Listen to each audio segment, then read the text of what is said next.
their husband in order to get the benefits. A righteous man, Chantel, is not going to leave his woman stranded if he happens to go before her in death. A righteous man, Chantel, got a $500,000 policy set aside, or a righteous man got $1 million policy set aside. So if something happens to me, baby, you set, because you've been taking care of me as a man. What? You said a whole entire scripture ceremony, a whole conference, a whole everything, just a whole crusade. Amen. You know, and I have the three day crusade. Come into a relationship respecting her husband's authority. You should love your daughters and guide them. But I don't put my daughters above my principles as a man. I don't give a damn if you cry. Oh, that's don't move me. My word is strong and fixed. And you know, you're not both a Leo, Chantel. So, we're very fixed. And so I don't care about you crying or shedding no tears. If I say do it, that's the way it's going to be. I'm not going to deviate from my value system as a man. But sometimes fathers, they create the same monsters that they're complaining about because daddy's little girl or daddy's princess, and they come in over identifying or overvaluing themselves, and they never become good wives because they think it's all about them. What that man is doing, that father, but also what that the husband tends to do, that they make that girl become an idol. And when you aggrandize that woman at the behest of your principles and your purpose as a man, that's why so many men, when they get divorces, they commit suicide, Chantel, because they have erected that woman to become an idol. It should be God first, then your purpose, and then your woman. And I'm going to tell you why I say it like that. If your purpose is God, then you're going to automatically take care of your woman. Once your purpose is intact, if she decides to leave you, then you're still intact because you never let her supersede your purpose. Remember, she was made for you. Because she's made for you, her mission is to serve you, to respect you, and honor you. But on the back end, if you're a good man, not a sorry man, not some of these sorry men that lie to women, the snake whisperers, but if you're an honorable man, not an abuser, not a snake whisperer, a righteous, honorable man is going to turn around and give back to that woman tenfold. That's why I said women need to be in alignment with the mission of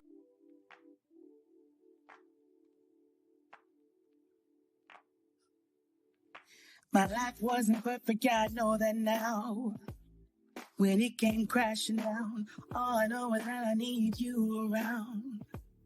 When it comes crashing down, all I need is not so much alone. Yeah, we're at it again, guys. Had Chantel Simone earlier or last week. And see, it's a good thing when a woman can tell a man, you're all I need. But have American women been conditioned to more or less serve and honor their men so that man can say, or that woman can say, you are all that I need? Listen, we do these shows, guys, to add clarity and balance to a lot of the struggles in modern relationships. And these shows are designated to help women understand how and what men want and what they should do to become the better versions of themselves. In this show, we will be exploring how a woman should protect the ego of a man, number one, what a man should do if she does not protect his ego, and how he should move forward with women that are traditional and women that honor and respect him as a man. This will be a limited interruption, or a show that's limited, as I will be doing limited interruptions. This is a show that Chantel Simone and I did, and I thought she did an awesome job. Shout out to the Exalted Lioness. But I need you guys to do me a favor as you guys are listening to this show. If you like what I'm doing, and these shows are very time-consuming, please share this content. I'm going to keep asking you guys until you do it consistently. Share it with 5 to 10 people, and also donate to the channel. I prefer Cash App if you decide to donate, and you can donate to Cash App $7Smalls. That's Cash App $7Smalls. And Chantel Simone and I talk about the struggles that men are going through and dealing with in modern relationships, and what men should do to more or less recalibrate their thought processes and put themselves in positions where they can get the best women, can not only add to their mental health, but also to their physical health, financial health, and also social well-being. Sit back, relax, and enjoy this show as I bring it to you live, guys. Once again, from the greatest state in the union, the Tar Heel State.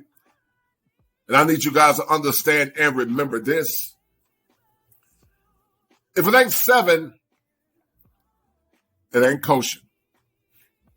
If it ain't kosher, it ain't right. There are 7 steps that a man must go through in order to become optimized, and understanding how female psychology play a role on the psyche of a man is paramount as we seek to bring balance and clarity in a time when men are not getting their needs met, and sadly, many are suffering in silence. Guys, I need y'all to enjoy this show, donate to the channel, and also, guys, tell other men about this show and channel, because men are actually in crisis. So, guys, once again, thank you. And get your pens and your paper ready, guys. We're going to have a good show on tonight. Go hit that like button, guys, because the algorithm needs to be fed. Let's do it. Hit that like button. Go ahead. Do it now before I reach out into that screen and twist your hand like Aunt Esther. Hit the like button. Thank you. Destroy.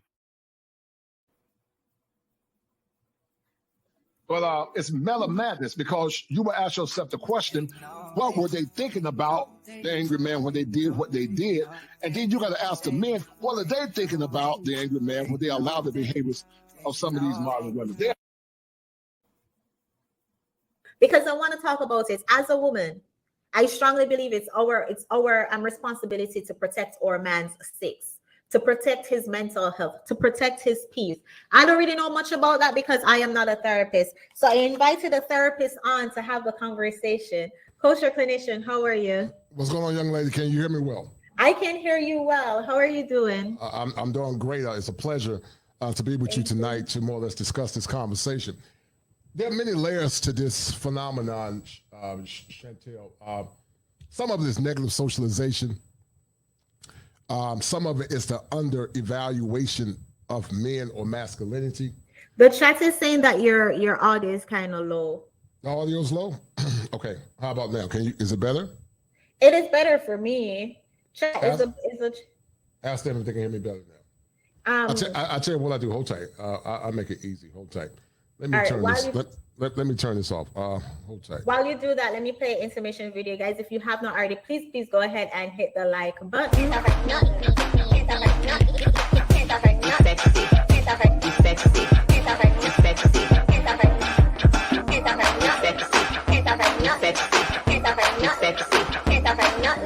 this is some bullshit. All right. Yeah, there's some BS. But a lot of it, Chantel, is the under-evaluation of men. In the clinical world, we call it negative socialization.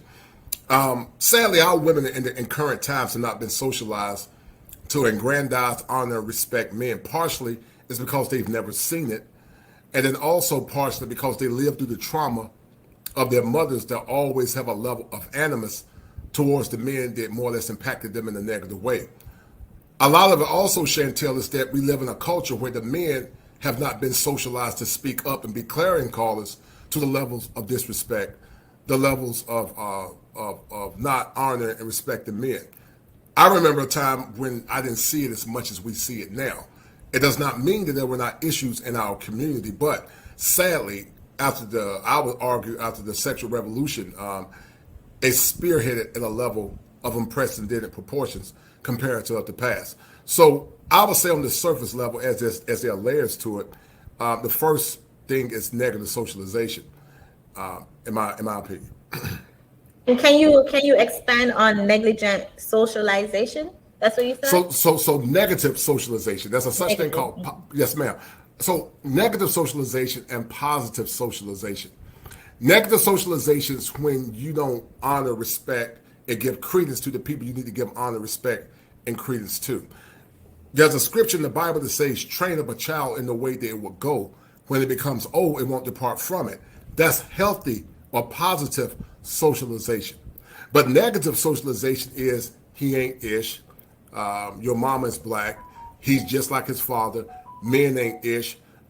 It's thinking error. It's a thinking error. It's a maladaptive thought process where they over-identify with negativeness instead of more than giving respect, honor, and value to the men in their lives. And so they tend to over-identify or over-generalize all black men instead of identifying the percentage of black men that are causing problems in the community. And that's what I mean by negative socialization. Hopefully I'm clear. Yeah, okay, so they choose the negative men, and because that's all they can see, then they think all men are like that, all men are negative. Right. That's part of it. They tend to associate all men with the negative experiences that they have had, but also in their formative years, Chantel, they heard their mother talking about the men that did them wrong. Therefore, in their myopic worldview, every man is synonymous to the men that the mother talked about, or the percentage of men in their communities that they say were dusty or not good fathers. So it's overgeneralization and negative socialization, to say the least. So how can they free their minds from that? Well, the way you free your mind is you have to eradicate a thinking error called denial. In therapy, a lot of people are in denial. Therapy is a maladaptive of what we call negative, how can I say it? It's a negative thinking error. And sadly, because black people don't value therapy, and many times when they do go to therapists, they don't have masculine therapists or women or men that are clarion callers, they continue to mire in their pathology. So to say the least, they need to be with a good, competent therapist. And that's hard to find because there are good therapists, but many therapists are liberal. And it's hard to find traditional conservative therapists that speak truth to power and use a high level of clinical appropriation in that proper context.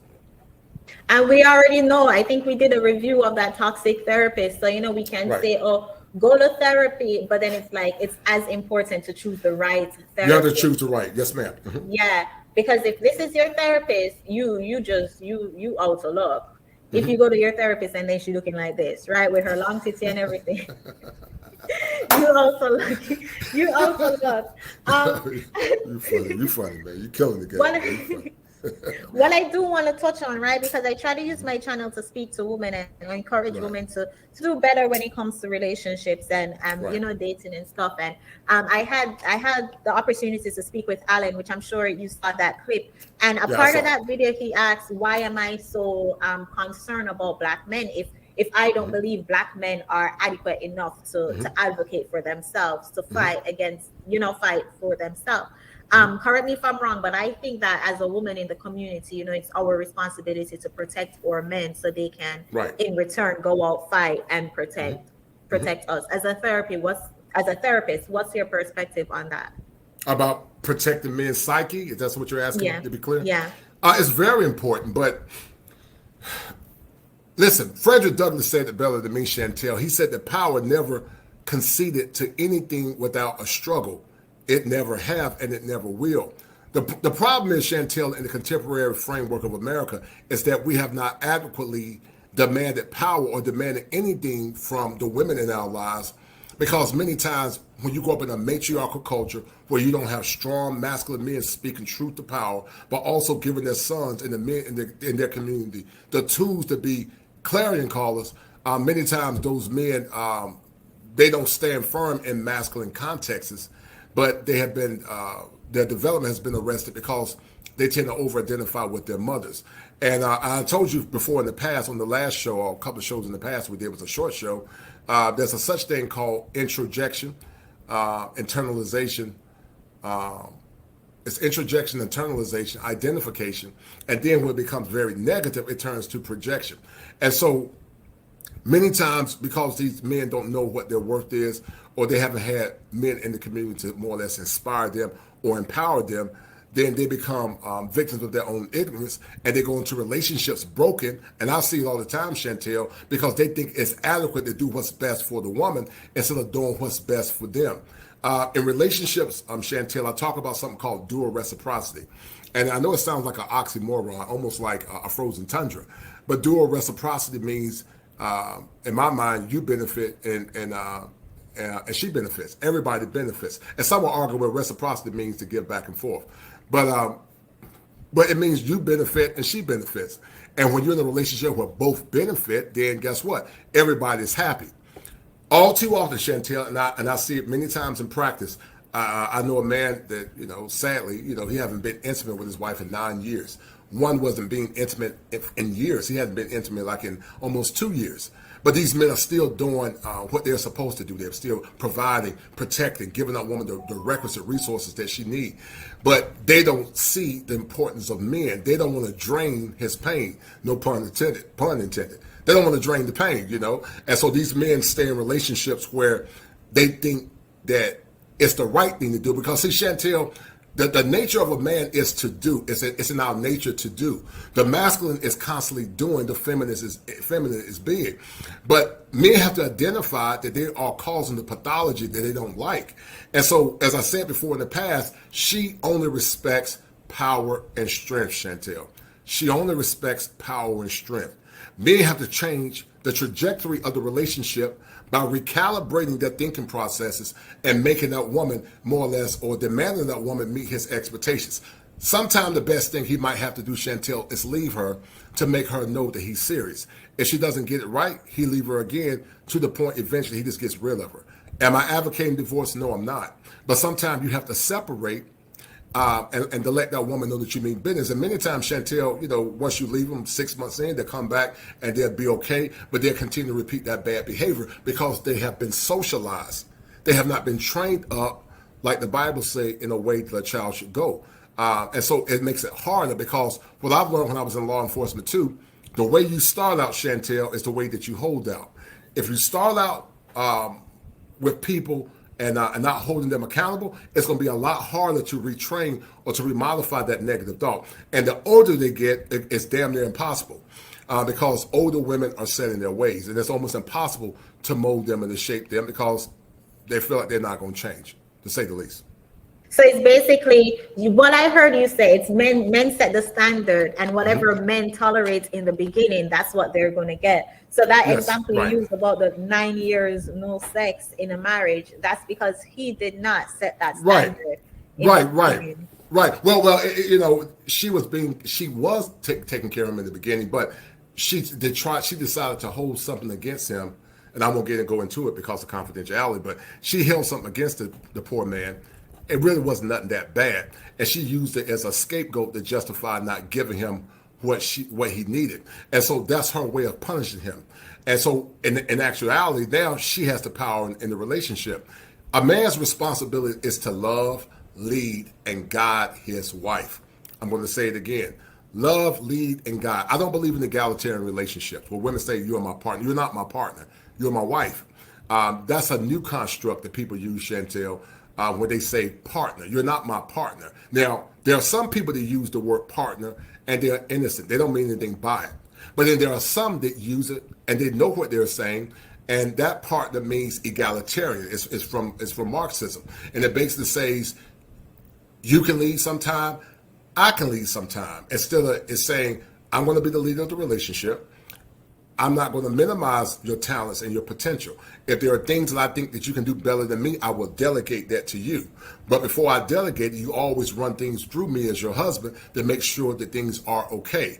But sadly, most women are not taught to be traditional women. They're not taught to be traditional women. And so what happens when these women come into relationships, it becomes a power struggle where the man sabotages his power, always trying to please her. And I see so many broken men because they don't know how to stand in power.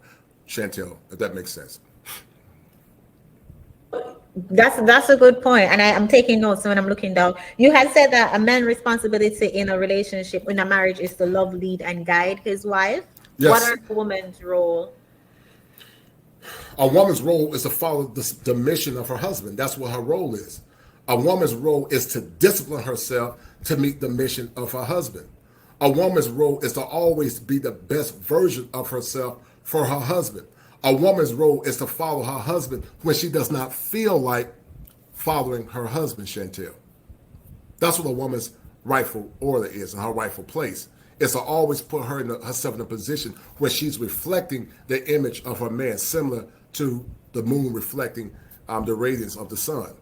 And when she does it on a consistent basis, they both are on an equilibrium, or on a positive track, or what we call in the clinical world, positive on an equilibrium where both are benefiting.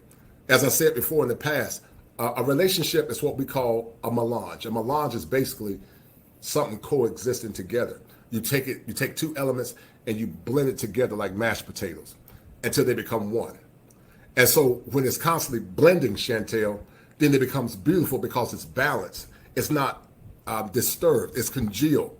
But once it becomes disturbed, then there are issues. And I'm going to say something, Chantel. The reason why a lot of these women have a hard time being submitted to their husband, because they submitted to too many men before they got their husband. They submitted to too many other men. Yeah, they submitted to too many other men by being intimate and giving their bodies away. And when you give it your husband, it's called a cleave and tear. Cleave and tear. Now watch this, Chantel. Every time you cleave and tear, you build up scar tissue.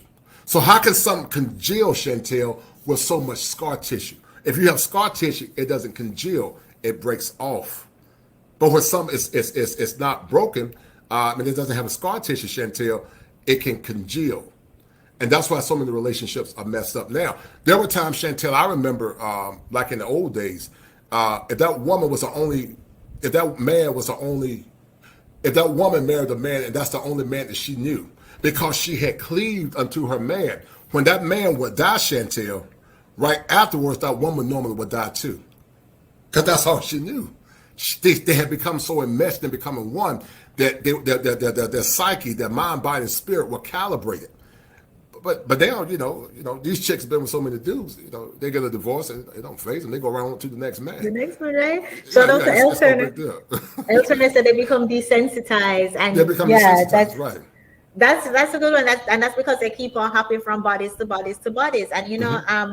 And someone, Sir Knight, had said this is why he struggles with being vulnerable with Black women, and I hear that a lot. Men can't be vulnerable with women. Do you think where do you think that stemmed from? Do you think that's because of the constant disrespect that Black women have towards men? What's the question again, dear? Say it again. His men having a difficulty being vulnerable to Black women. Yeah, I think it's a myriad of issues, Chantel, a myriad of reasons that they can't be vulnerable. Part of it is that men have been told for so long that you have to man up. So some of it is based on what I call a masculine culture. But also, Chantel, the reason why some men can't do it, because the men fear because of the past. When he was vulnerable, she took it and threw it back in his face, and she used it against him. Or that man feels like he has to always be the paragon of masculinity instead of having a weak moment where he gets to be vulnerable and be a man. So it's from a myriad of reasons. Past associations in relationships, Chantel, but also the fear of rejection, or the fear that she would see him in a less masculine way if he does shed tears. I'm being funny, but I don't like to give up the man card. I don't like to cry in front of my woman. I mean, I don't like to give up the man card. I like to go somewhere in the corner somewhere and cry. But if I got a woman and she said, "Babe, I understand," and she's consoling me, I'm not gonna keep crying and boo-hooing, because as a man, we don't have time to stay there. We got to get back up. It's okay to cry, but you can't stay there. When Jesus was in the Garden of Gethsemane, he didn't stay there. He cried for a little bit, but he said, "Not my will, thy will be done," because he understood that his purpose superseded his feelings at that time.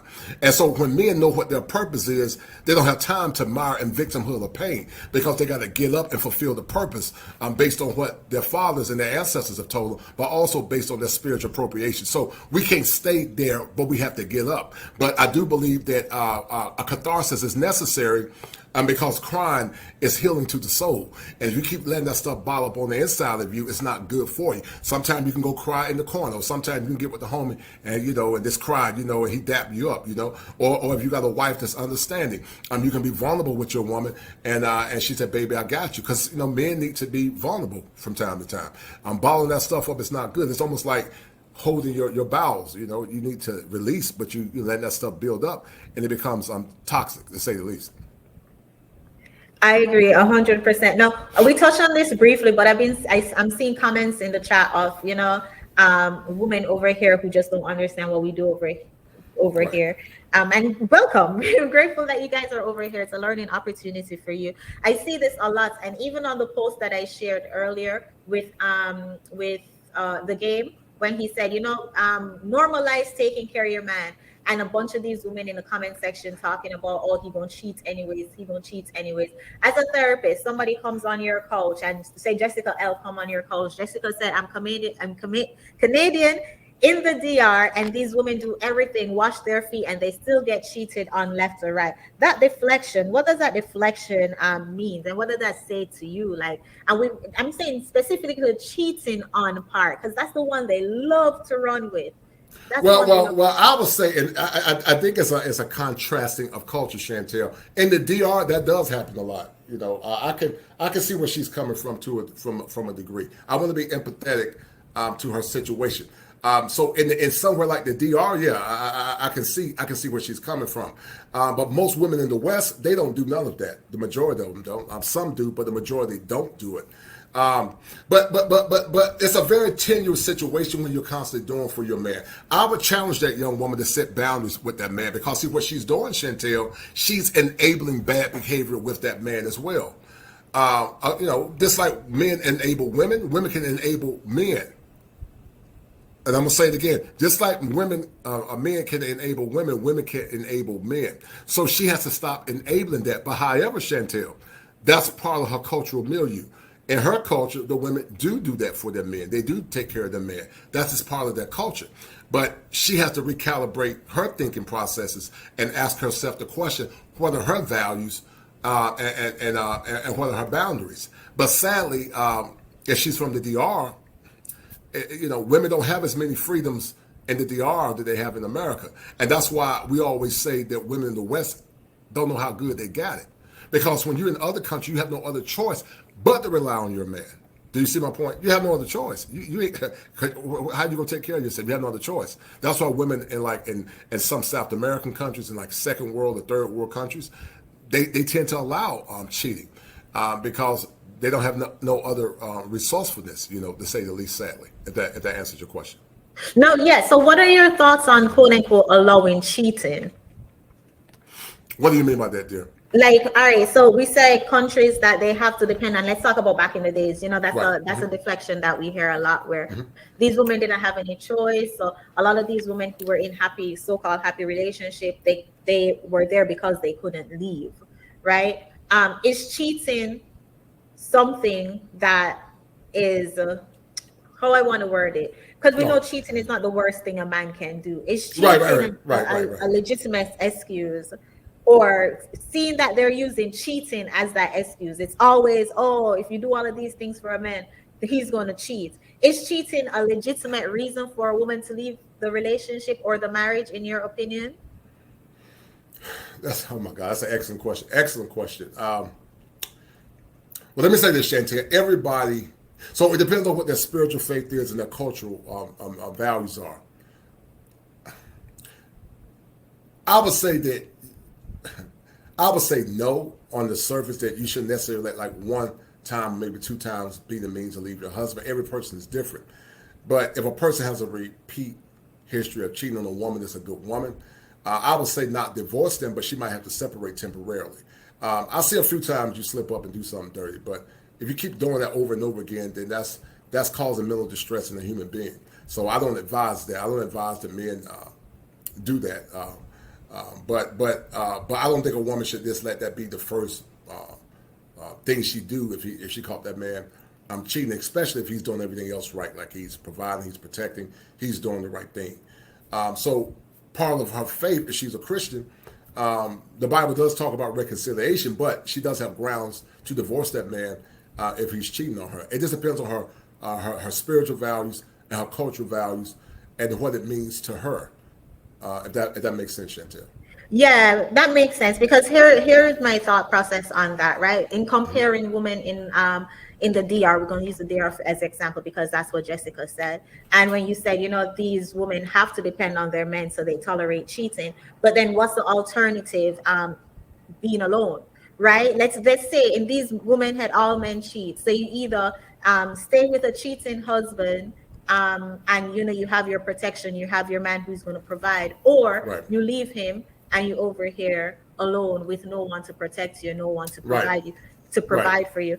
In your opinion, why do you think that a lot more women will tend to jump at the, oh, leave him and for lack of better words, die alone, as opposed to, like, you know, working things out, because cheating is not the worst thing a man can do? No, I see your point, right? It's not the worst thing that a man can do. I totally agree. Part of it, I think, is the entitlement culture, Chantel. I think part of it is entitlement. Part of it is lack of foresight. Part of it is not having a culture where mothers sit down and talk to the daughters and say, look, child, I know you're hurt, but you need to try to work through this relationship. That's part of it. And then also, Chantel, I think part of it is that women don't see the long game. Women many times don't have the peripheral vision or the ability to see things in the future like men can see it. I can look at a situation, Chantel, and project what the outcome is going to be, and 9 times out of 10, I'm correct. And so they tend to do things at that time in the moment based on how they feel. One of the things I love about you is that you've learned to master your emotions, or you strive to master your emotions, to say the least, because you sit back and think, and you think things out through. To determine the path or the trajectory of your life. And so it makes it easier for you to see things a little bit more logically. It does not mean that you don't have moments where you might be in your feelings and be tempted to do something outside of the norm.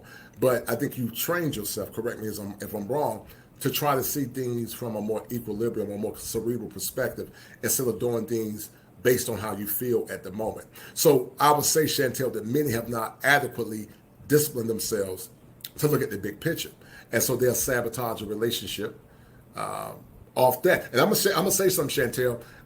Many women cheat before they get married. I'm gonna explain to you what I mean by that. Many women don't tell their husband the truth about their past. So you don't get mad at that man if he went out and slept with somebody else, but that you tell that man about your past, that you really tell him the whole truth, that you tell him one thing to get him into marriage, but then you lie to him afterwards. So a lot of women that cry and, excuse my language, bitch and moan about, oh, he cheated when you cheated.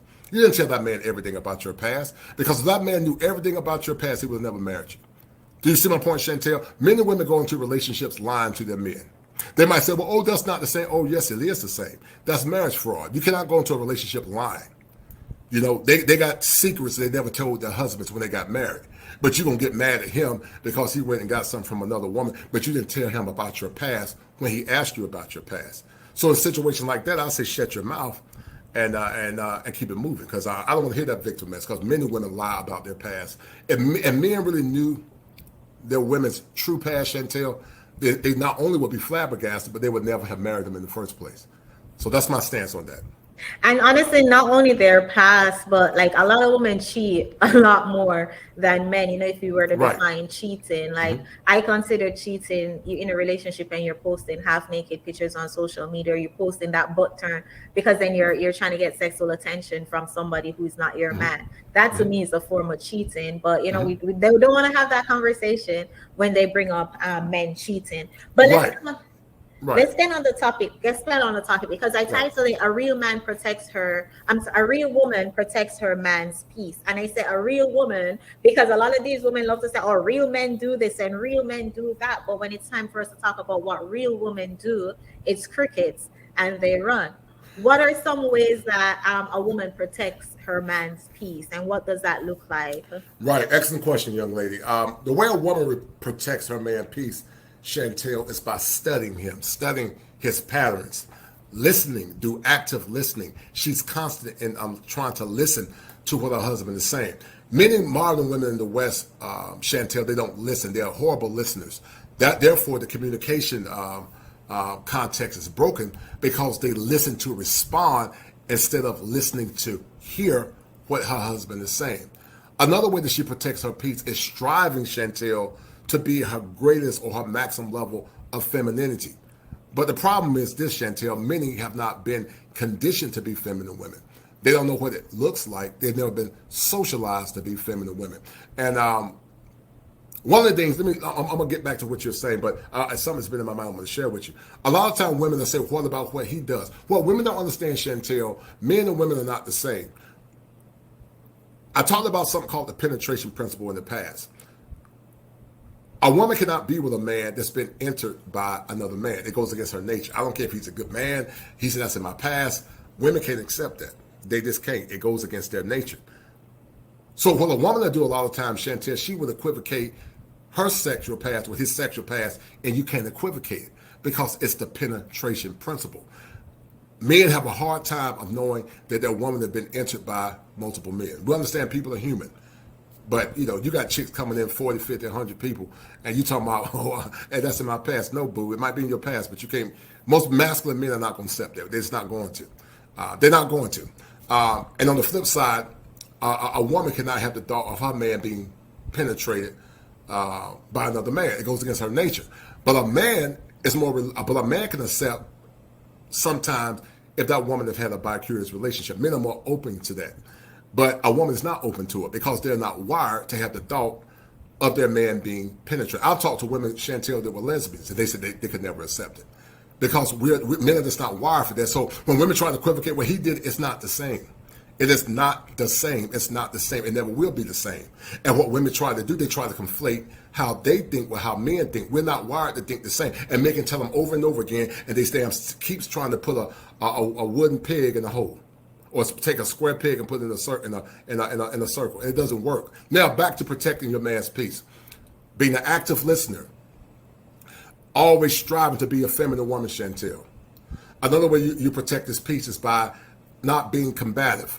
Another way you protect his peace is by using soft skills to calibrate his psyche. Another way you protect your man's peace, Chantel, is not being prone to gossip. Another way you protect his peace, Chantel, is being off social media and posting pictures that are disrespectful to your man. Another way you protect his peace, Chantel, is getting rid of exes or guys or men you dealt with in the past. Say, oh, this is my friend. No, when you're married, you need to let that stuff go. And they'll say, oh, you're just insecure. Oh, you're insecure. You're just trying to be controlling. You're damn right. I'm going to control certain aspects of my relationship if you're going to be with me. There's healthy control, Chantel. There's unhealthy control. I'm going to say it again. Healthy control and unhealthy control. As a masculine man, you should have healthy control in the relationship. Abusive control, Chantel, is when men lock you in a corner somewhere. You can't have a voice. You can't speak. That's unhealthy. That's abusive control. But so many men have been conditioned to defer power in relationships and give their power away, Chantel. They allow their women to lead the relationship. They go on these girls' trips, some of them, not always. I know everyone that goes on the girls' trip is not doing stuff, but they go on girls' trips to reminisce. They go on girls' trips to hook up. They go on girls' trips to do a bevy of things. Some of them, not all, but some. They still hold on to exes. They still contact exes. They still reach out to exes. And they say, oh, we're just friends. Or they got work husbands. That stuff does not protect your man peace. Because men by nature want a woman that's bone of his bone, flesh of his flesh. Men want a woman that he can know that when he's gone, she got his best interest. You and I talked about in the past. He needs a woman that can protect his six, meaning she got his back. When he turned his back, he know his woman got him. He ain't got to worry about her doing things that go against his code as a man, that goes against his value system, that goes against his boundaries. Because I tell men, you have to set values first in the relationship, Chantel. Once you set values, then it will determine, Chantel, what your boundaries will be. I value respect, therefore my boundaries are don't disrespect my boundaries. I value peace, therefore my boundaries are if you disrupt my peace, there's going to be a consequence.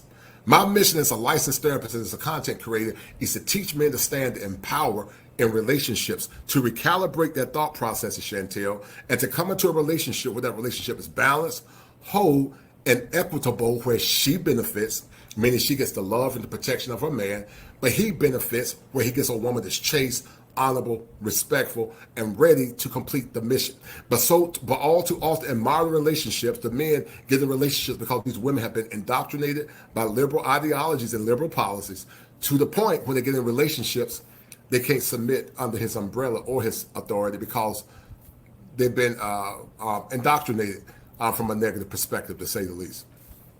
So what I'm hearing, you dropped a lot of gems. I was trying to take notes, but you're talking so fast. I'm sorry. So what you're saying is that we're basically programmed to do everything opposite of what will protect our man's peace. because the feminist movement told us to do all of this, be combative, be to gossip, to stay on social media. If a man tells you to get rid of your exes, then he's insecure, Right. So it seems as though everything, and then active listening, everybody know we don't listen. So it seems as though we were programmed to not protect our man's peace. We were programmed to be our man's enemy. As you were saying all of that, the word loyalty stood out to me. Is loyalty a part of how a woman loves a man? Oh, yes, that's all part of it. I did a show, Chantel, in the past called Her Loyalty is His Royalty. Her loyalty, Chantel, is his royalty. Listen, when she's loyal to him, it makes him feel like a king. It makes him feel like a man. That's part of protecting a man when she's loyal. Being loyal is part of being honorable. But sadly, now, Chantel, many are not honorable and many are not loyal. And because they're not honorable or loyal, the man many times is left unprotected mentally because, he don't know if that woman has his best interest. That's why men are petrified to get married, because they don't know if that relationship is going to turn out to something where she takes him to the cleaners to get half of everything. Many people say, oh, it's negative. They go in marriage being negative. It's not that you're being negative. You're being very pragmatic because you know what can happen. I don't think men want to go in relationships, Chantel, thinking the worst, but we live in a world or in a country where no-fault divorce is normal. And so it would behoove a man when you go into a relationship, planning so that he can know he's protected from a woman or with a woman that's going to be loyal. Sometimes relationships don't work, so you just leave amicably and nothing happens and that woman is still loyal even though they go their separate ways. But many women are not disciplined, Chantel, to control their emotions. Therefore, they seek vengeance once the relationship ends, especially if the man breaks up with them. What are some examples of loyalty? A woman showing a man loyalty? Excellent point. Excellent question, Chantel. When men are going through a financial crisis and she still holds them down and said, baby, I got you. Even though things don't look positive, she still say, baby, I believe in you. She's still recalibrating his psyche. She's still being his cheerleader. And I know sometimes you got to be careful with that because sometimes women pick dusty guys. You got a man that's been sitting on his ass for 10 years telling him he's going to be a rap star. And you don't see, well, that's, you got to get rid of it. On my mama. Yeah. You got Raekwon, the man saying, on my mama. You can't deal with him. That's a loser. But if you got a man, Chantel, that you're seeing incremental growth, he's not where he needs to be at. But you can see a shift coming, and last year he was making $25,000, but this year he's making 30, and the next year he made 35, and you see him slowly growing, and you right behind him, cheering him on and say, baby, I got you, babe, I got you. I know I got you. Oh, when a woman is taking care of a man and pouring this to him in that perspective by being loyal, that man will give it back to you tenfold, Chantel, if he is a righteous man. Another way a woman can be loyal, Chantel, is when she, like the Bible says, she forsake all others for the cause of that relationship. And forsaking all others does not mean she's not in contact with family or friends. But her main modus operandi is not her family or her friends, but her loyalty is her royalty, which is her man. Betty, what's her name? Betty Brown or Shirley Brown said it back in the 70s. Get a chance to check that song out. But she said, it's all for my man. She talked about all for my man. She was so in love and enthralled with that man, even when that man was cheating. Shirley Brown said, that's my man. She went back and got him back. She got him back, Chantel. She said, that's my man. And so she was able to look past his misgivings. Because see, sometimes men, I'm not saying it's the right thing to do, but, men by nature are hunters. And the more testosterone he got, he might have a higher proclivity to cheat. If you give a woman the same level of testosterone that a man got, especially when he's younger, women their sex drive will go up to an all new high. I was listening to Rebecca Lynn Pope, and she was saying that once she got a shot for testosterone for some sickness, her sex drive went up. So it's how we're biologically wired. It's hormonal. It's genetic predisposition. Testosterone can make men do crazy stuff, especially when they're younger. And so I think women need to understand how men think. But see, most of them don't understand how men think and don't strive to understand how men think. That's why many of them sabotage their relationship, because they don't understand the psychodynamics of how men think in relationships, if that answers your question. Yes, it definitely did. Definitely did. Shout out to Christine. Christine said, I'm sick and tired of being picked on by family and friends because I put my man first. And Right. that's something again that society encourages us to put our man on the back burner. And I mean, granted, there are a lot of men out here who are comfortable on the back burner. They're back there, dusting everything. That's where the roaches play. They're okay with being on the back burner, and that is absolutely fine. There are women out here who want to put you on the back burner. But when we're talking about women who want to have healthy relationships with men who want to be leaders, the kind of men who say what they say and they mean what they say. Shout out to everybody who's in here. If you guys have not already, please go ahead and hit the like button. Culture Clinician Maz, if you can please drop the link to his channel, y'all go over and subscribe.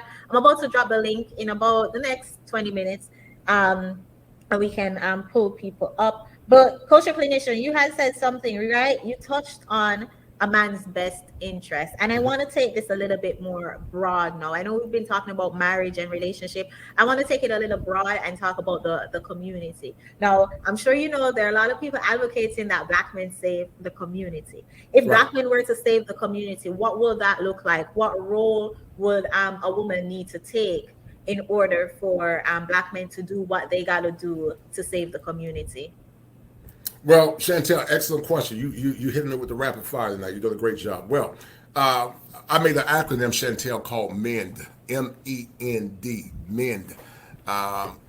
Obi Allen came up with his concept called STAB, him and Courtney. I know Obi came up with it, Steal Their Asses Back and Save Your Community, Black Man. Well, my acronym to counter that is called entitled MEND. They have to meet endless needs and demands of men that are doing the work.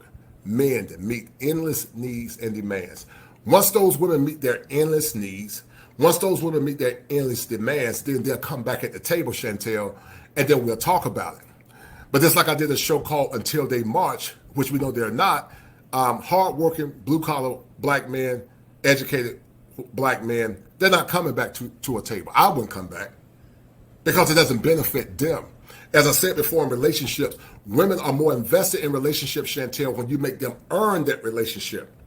All too often in the West, they don't have to earn it. That's why they don't take it serious. It's just human nature. Human beings by nature want to take the path of least resistance, Chantel. So women don't aggrandize or respect modern relationships because they've never had to earn it, because they think they deserve a good man, Chantel. They think all men come off a tree, that they can just leave on that tree, and then when it's time to pick him up, they just pick him up, and he's going to be there. So you got to make her earn that relationship. So the antidote, as I said a few seconds ago, is MEND, meet endless needs and demands. Go march, go sit with your politicians and tell them to change the laws that are impacting not only black men, but all men, as it's destroying their psyche and their mind. Men are at greater risk for suicide and depression, Chantel, when they are divorced. So if they want men to come back to the table, damn it, you're going to have to work for it. You're going to have to show men. You're going to have to bust your ass, excuse my language, and let men know that you're serious about following his leadership. And it's not going to happen, Chantel, because they're going to always try to do it through the back door. They're going to try to make men feel guilty. They're going to either try to shame them or say a real man, a real fool would do what you expect him to do. But a real man does what he wants to do, if that makes sense.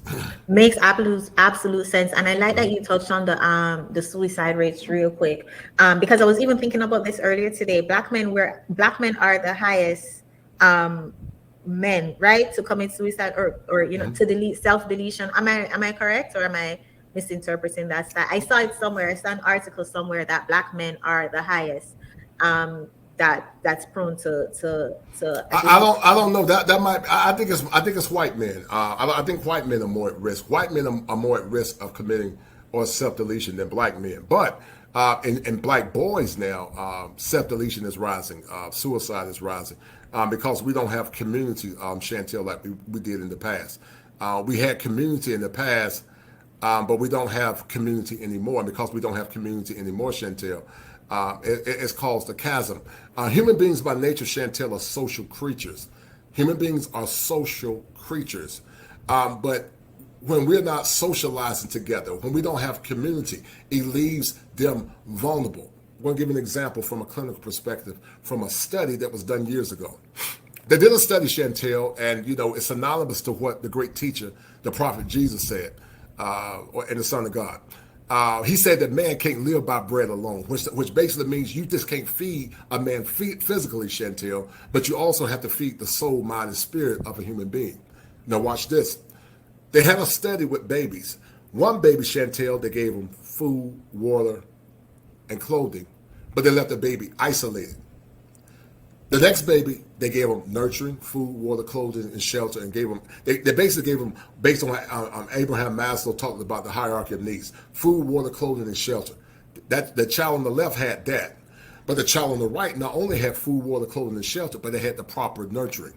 So that's why Jesus said, man just can't live by bread alone. He got to have his spirit calibrated as well, because human beings are trichotomous beings. Their soul, their body, and their spirit. They're all coalesced into one. When one is off its equilibrium or off calibration, Chantel, then we call it entropy, or when things just break down. So the baby on the left eventually died because he wasn't getting his soul fed and nurtured. But the baby on the right flourished and thrived because not only was the physical needs being met, Chantel, the spiritual needs were being met as well. There's a spiritual crisis in heteronormative masculinity because a lot of men, Chantel, are going through something I created, a term I created called affection deprivation. That affection deprivation is leaving a lot of men broken. It's making them less productive. It's making them depressed because they're not calibrated and synchronized with a feminine woman that can help them become the best version of themselves. And that's why I've taken it upon myself as a licensed professional, as an advocate for men, to use YouTube and this platform as a way to talk about clinical concepts and tie it into the realities of the world that we live in, to say the least. I have read that study too when I was in college, and I also read a study on plants. Like if you leave one, you have two plants, you leave one in a room and you give it positive affirmation, you say positive things to it, and then on other plant is you just say negative words to it. The plant that you say negative words to die. Yes, ma'am. Yeah, right. So it's the power of our tongue, the power of words, and as you say, a lot of men are deprived of positivity. Like, I mean, as I said earlier, we run at the opportunity to tear them down, but when asked say something nice about a black man, it is crickets. Shout out to my 2 cents, and when she's doing all those things on the list, plus if hardship so happen to strike, she inspires her man to keep going for the family that encompasses. Right. But Teddy Pendergrass said it, Chantel. He said, "You inspire me."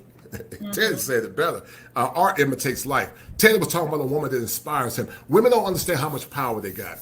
When they come to a man, Chantel, being genuine in their charm, being genuine in their feminine demure and grace, being genuinely concerned as they seek to nurture the heart, soul, mind, and spirit of a man, that man will become the best version of himself if that woman is genuine. Now, if she's dealing with a man that's lazy, is Raekwon the man, he's over-identified with his mama. Oh, my mama, yeah, a simp.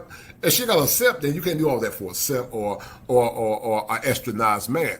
But I'm talking about a hard-working, blue-collar, white-collar man that you see that he's trying. He's doing everything in his power to become the exemplar that you need him to be. Oh, that man, oh my goodness, Chantel. Listen, the gospel says when the praises go up, the blessings come down. But also he said, if I be lifted up, I'll draw all men unto me. When women praise their man, then he has no other choice but to bless her.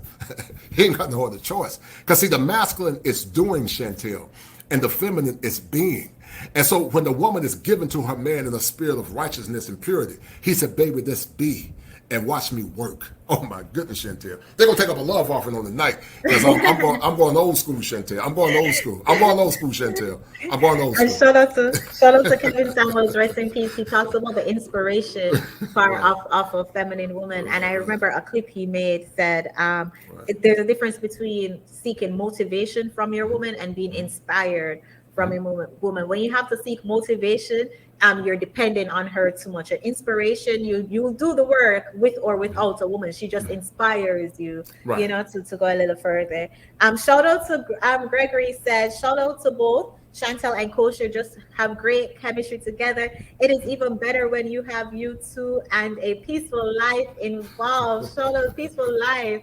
Shout out to Peaceful Life Mod. If you can please drop his channel in the chat. A Peaceful Life shoots and just take it straight, no chaser. Pick up yourself, Greg, and thank you so much for your support. You know, as you were talking, it reminds me of this post and a part down here that says we dying out here, not just physically, right? It's the mental. Oh wait, you guys can see it right down here. It's the mental death, I guess is the word that men face on the daily. As you said, you know, they're being deprived from that emotional, that feminine, that nurture, all those things that a feminine woman is supposed to provide for or a man or men, pardon me, but we don't do it, right? We don't do it. We get on platforms and we tear down men. In talking about the self-deletion rates and the rates amongst young boys, black boys, what can we do? If, as I said, outside of marriage, just in the community as women, what can we do to help with that, with those rates, and just like how men have been feeling mentally? The women who want to do, not the women who want to move the goalposts and say they're going to cheat anyways. Well, what we can do, Chantel, is when you identify children in need, you find a way to somehow add value or add life to those children. I don't know if it's civic organizations. I don't know if there are different auxiliaries or churches or mosques or whatever, but you identify with programs where the women actually speak life into children or boys, to say the least. I'm working on a new initiative or something I'm planning to do to help boys feel good about their self-esteem at some point. I've been doing the work, Chantel, since I was 27. You know, I've always had a burning passion to see young boys and men rise, because I'm a firm believer that boys and men are the gatekeepers to community. When your boys and men are invigorated, they'll actually do better for the greater community. But now we don't have it. But I would say try to find organizations where you can actually give your time, Chantel, to tutor or mentor boys or boys, you know, younger boys that need your help and assistance. But you have to be very careful now, because we live in a very litigious culture where things can be taken out of context, or your livelihood could be at risk, because the world that we live in now would rather believe a lie than believe the truth. So, yeah. I like that you said boys and men are the gatekeepers of the community. Can you expand on that, and then I'll drop the link? Right. So boys and men, Chantel, they are the warriors. They are the ones at the gate when the barbarian comes in, Chantel. They are the ones that are defending the fort. They are the fortress in the night. They are the lighthouse, Chantel, that protects the women and the children in case the barbarians come in. But see, if you're not protecting them in soul, body, mind, and spirit, Chantel, you cannot ask them to come back and protect you. You just can't ask them to protect you, because relationships, Chantel, are symbiotic. A symbiotic relationship is a relationship where they both benefit. Men and women both benefit. You benefit, and he benefit. And that's why I said that when women inspire men, that woman is actually doing her God ordained duty, which is to serve him. Women were made to serve men. And when a woman serves her man, a righteous man is going to turn back around and serve her. But the first mission, like what people don't understand, Christ was the perfect servant. He was the Son of God, but he served men. So if Christ can serve mankind being the Son of God, how much more can our woman serve their men as well? When you serve your man in the beauty of righteousness, that man automatically, if he's a righteous man, a conscious man, and a cerebral man, will turn back around, Chantel, and serve you. So it's called, as I said, dual reciprocity. He benefits, she benefits.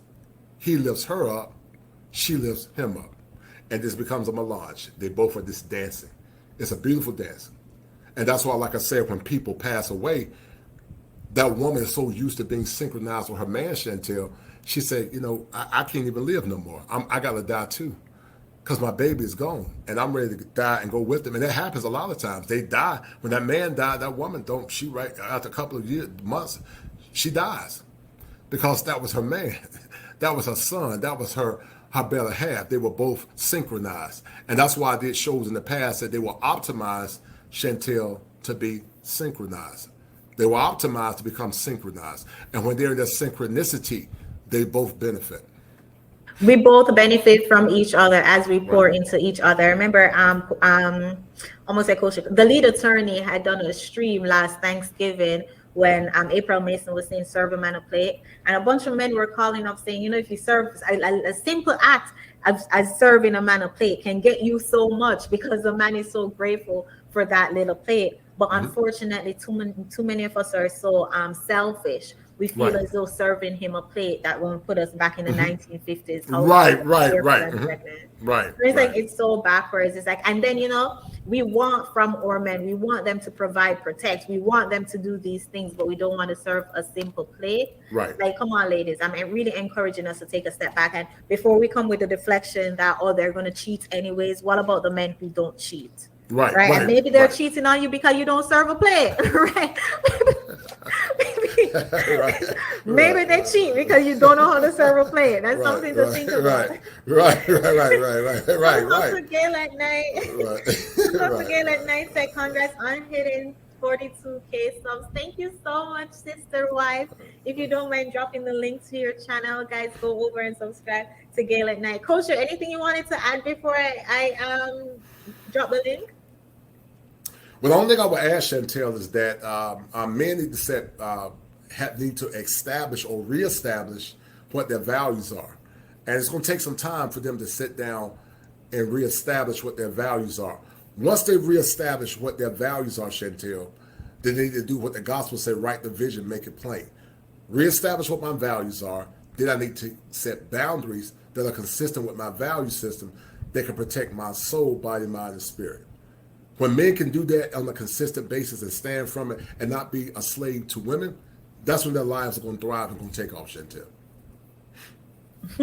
Shouts out to you, Kosher Clinician. All right, guys, I'm going to drop the link.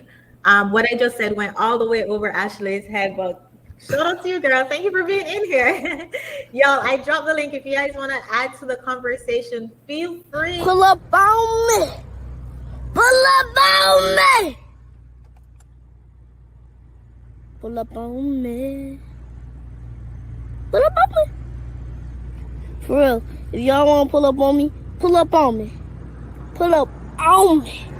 Pull up, pull up on me.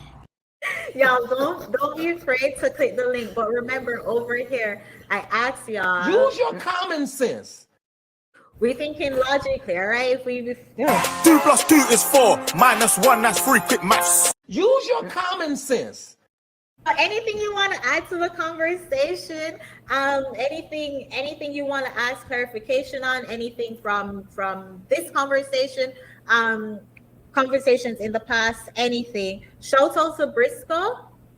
Said looks like a fellow Eagle representing NCCU. Oh, no doubt, man. Eagle Pride, man. Tell them Eagle Pride. We knocked off Howard yesterday.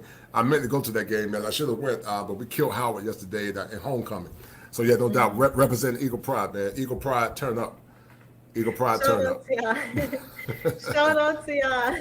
Thank you so much, Briscoe. If you guys are just coming in, we're having a conversation about a real woman. Shout out to Danica Marie when she always a real woman. So I can't say in her accent, but y'all know, you know. Real woman protects her man's peace. And a lot of times we have these women running around talking about what real men do, and they fail to realize that a real woman protects her man's peace. If y'all missed it, I shared this video.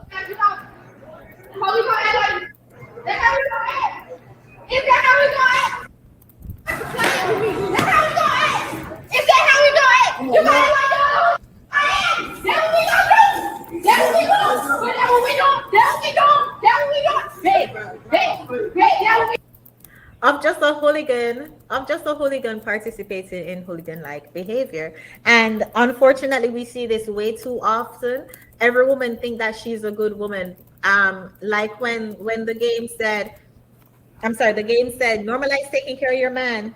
And then every woman in the comment section talking about, we do this. But that's not what the stereotype says. That's not what we're known for. As Black women, unfortunately, we're known to be boisterous. We're known to be loud. Right. We don't know how to use our inside voices. Mm-hmm. And a part of what culture clinician said earlier, that a good woman, a part of being a good woman is to not be combative, to Right. not be argumentative. Can we touch on that real quick? Can Sure, we touch sure. on that real quick? That Yes, whole ma'am. combativeness. I mean, the Right. Bible talks about it's best to live in the wilderness than in a house with a quarrelsome wife, Right, or right, something right. like that, right? Right. You're right. Yes, ma'am. Talk about how it's basically normalized in our community to be combative, to be loud and argumentative. Well, but during the funky chicken, that Chantel is seen as being strong and independent. So when they pop in their neck, during the funky chicken, they think that makes them be strong and make them feel like they can compete with a man. But Chantel, the gospel not only said that a quarrelsome woman will run a man to the rooftop, which is combative and breaks his peace, but it also says that a wise woman, Chantel, builds her house, but a foolish woman, she tears it down. And many of these homes are being turned down, Chantel. As I said before earlier, some men come home. Before they come home, they sit in the car and have to decompress. They say, DAM, I got to go in this house with this nagging woman. And it's almost like when women nag, it's like a bug or a bee that's it's very irritating. It breaks off your calibration as a man. And I'm convinced, Chantel, that most women in the West are not going to change. And so you just got to let them die off and be by themselves. I mean, they have to learn the hard way. I don't even believe in saving people with bad behavior because they've never learned. I'm a firm believer, Chantel, that some learn through reason, but others learn through hardship. And sadly, many women in the West, and this supersedes ethnicity, black and white, and some Latin and also Asian women, they're going to learn through hardship because their hearts are hard. They have what's called the Medusa complex. When you show them the image of who they are, Chantel, they will crack because just like Medusa, when Medusa turned the mirror to herself, she cracked because she realized how horrible she was. So some women can't look at themselves. And because of that, Chantel, they are arresting their development for having healthy relationships. And sadly, also, Chantel, many therapists, when they're in session, they don't challenge women pathologies because in the world, everything women do is good. It's Jermaine's fault. It's never her fault, but it's Jermaine's fault. And so it happens the same with a lot of modern women now. It's always the bad fault. And because of that, they never grow, they never evolve, they never become the best version of themselves because no one is challenging them. And even when good sisters like yourself try to challenge those said women, you call them pygmies, you call them mammies, you call all kinds of deplorable names. So they just continue to be in a state of victimhood, never evolving, never changing because their girlfriends keep them in their pathology, simps keep them in their pathology. And liberal indoctrinated politics, Chantel, keep them in their pathology. And they never evolve and become better women and have a man become a better woman for a man. They just did a study, Chantel, I think they said in 2030, about 45% of women are going to be single and not married. So as time goes on, automation is taking over. Inflation is at an all-time rise. So what are you going to do? Are you going to cooperate? But I think that the ships has turned, Chantel, and I don't think there's no turning back. It's going to take a couple of generations to get this thing right, in my opinion. Yeah, I agree. It is definitely going to take a couple generations. And shout out to it's Jermaine's fault. Shout out to you, Kate. Because I find that a lot of times it's like we can't take accountability. We have to put blame on somebody else, and it sucks. Because a lot of times, as you said, the Medusa complex, if we were to look in the mirror and really ask the hard question, then we can fix ourselves. I see Ian back there and Lumbaba speaks. If you guys can please flash your camera. You don't have to be on camera when you come up, but just flash your camera real quick. Okay, I see you. Ian, if you don't mind flashing your camera. I want to touch on this point before I bring up Lumumba, and I'm pretty sure you'll correct me when you're here. Gail said some men would rather stay at work longer to keep from going home or sit in their car for hours before they go in the house just to decompress, because they know once they reach in the house, it's going to be just arguments. It's going to be like a combative woman in there. And believe it or not, this is not a couple. This is not an excuse. It's not removing accountability. But I heard growing up that if you are too agreeable, then you'll be considered a pushover. And men like to be challenged. So men like it when you nag. Men like it when you argue. No, they A don't. lot of women heard that growing up as like a dating advice. Make sure you challenge him, because if you don't challenge him and if you're too peaceful, then you'll be considered a pushover. And that is just unfortunate, because I talk a lot about how these dating advice keeps us single. Right. It does keep them single, and that's due to the dysfunction, Chantel, that we currently have in our society now. Dysfunction is the new norm. Normal is dysfunction, and dysfunctional is normal, and that's why we continue to have the pathologies that we have now, to say the least, sadly. 100%. Lumumba, yes. Lumumba, how are you? Thank you so much for calling up. I'm doing just fine. Appreciate you all having me. Shout out to the brother, Kosher Clinician. No doubt, shout out, brother. Hey, you holding it down, brother. So Hold it down. I'm gonna tug on your cape just a little bit. So Yeah, go ahead, dog. No doubt. I'm glad you're enjoying the show. Yes, sir. no problem. What are your thoughts on the topic? Anything you want to add? Yeah, so I think this is a rather a needed conversation that we're having in the Black community, these Black YouTube streets, right? I think one of the major issues we find here in the West is that there's a promotion of this idea of competition, particularly in our community, right? We know that the omnipresent elephant in the room is anti-Black racism. We know that tends to be global in nature, right? One of the issues I always tell people is that the most important institution that you can have in any community is not a bank, it's not a supermarket, it's not a hospital, it's not an educational center, it's the family, right? And so and this is a conversation I have with my daughter. She's 12 now, so you can only imagine what I'm going through, right? Oh my God, she doesn't look the same like she used to when she was a little girl. I wish she could go back to being 4, right? But one of the things I told her is that the importance of having a family is that you learn how to have affectional relations. You learn how to respect someone, be it to live with someone and love someone, even though you don't agree with them all the time. Because she has a brother who's 3 years older, and they don't see eye to eye anymore like they did when they were toddlers, right? Also, these are some of the important aspects of why having families and healthy relationships are important. My parents, give thanks, have been married 45 years. Oh, it's 45 years. And I have yet to see them argue. I have yet to see them disrespect each other. I have yet to see them call each other out of their name or step outside of the marriage, right? And so having that positive, stroller view of what a Black relationship, of course, has allowed me to know what to look for when I pursue a relationship as well. So I think it's very important, because the reality of the situation is, and for full disclosure, I am a Pan-Africanist, but I was in the military at one point. I was not always politically mature when I joined the military, Uncle Sam's military. But one of the things our first sergeant would always tell us, particularly the men, he says, listen, you can't do well as a professional, you can't do well as a soldier, you can't do well in any aspect of life if your home life is chaotic. Yes. And so one of the things I tell my son, and he's a looker, he's better looking than me, he has a face for television, he's 15 and he's 6'2", and he thinks he wants to be a model, right? But I told him, I said, well, one of the things you're going to really have to look at when you're pursuing a young woman is her value, because her looks will fade over time. But the hope is that her values will remain forever. I want to emphasize that point that you just made. You said you can't be successful if the home is chaotic. Can you dive a little bit deeper in that, either you or Kosher Clinician? Go ahead, Lumumba.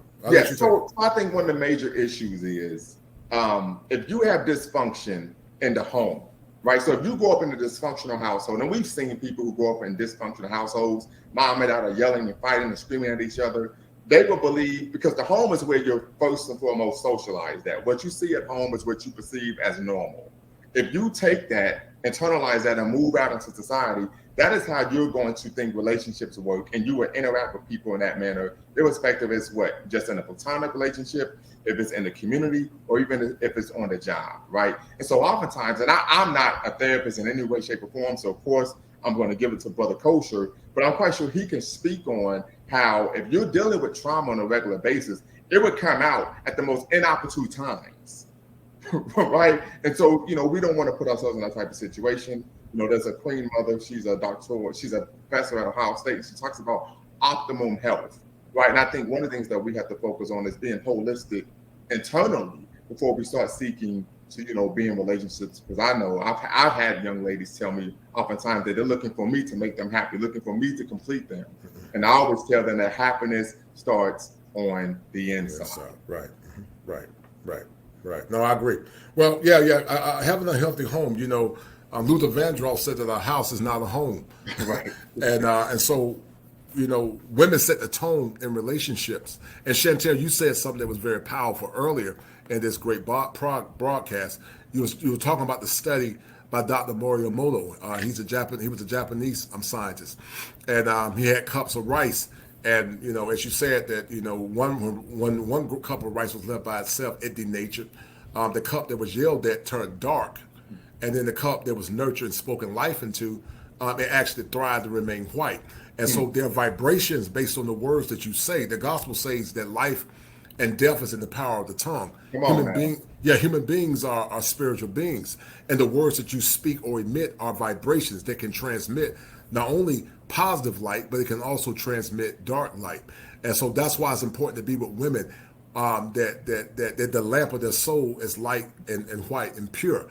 But when you're with women, when the lamp of their soul is darkness, bitterness, brokenness, hurt and pain, or they have the light of so many other men inside of them, then they can't be fit for the mission of being the marriage. Modern women, Chantel, are broken because they have given their value away to so many other men that they're not fit for the office of marriage. Sadly, some of them. Meaning they got to do the work, they got to get counseling done, and some of them, Chantel, even with counseling, it's not enough. I've seen it happen many times. Women that have been broken through molestation, or women that just chose to be promiscuous. They over time, many times they don't make good wives. Not saying that God can't give redeeming grace, or they do the counseling, they can't get better, but many times it's just an ongoing cycle where they're constantly trying to recalibrate the brokenness of their past, which in essence doesn't make them, worthy or more or less able or fit to come into a relationship being whole.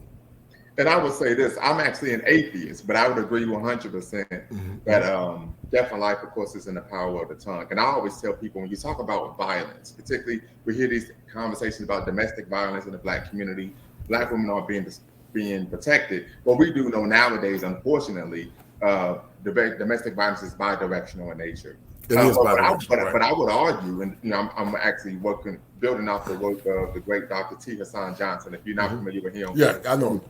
Check out his work. Yeah, we're done showing But one of the major issues I think we find is this concept and idea of violence only being physical, right? I always tell people, growing up, we heard sticks and stones could break your bones, but words would never hurt me.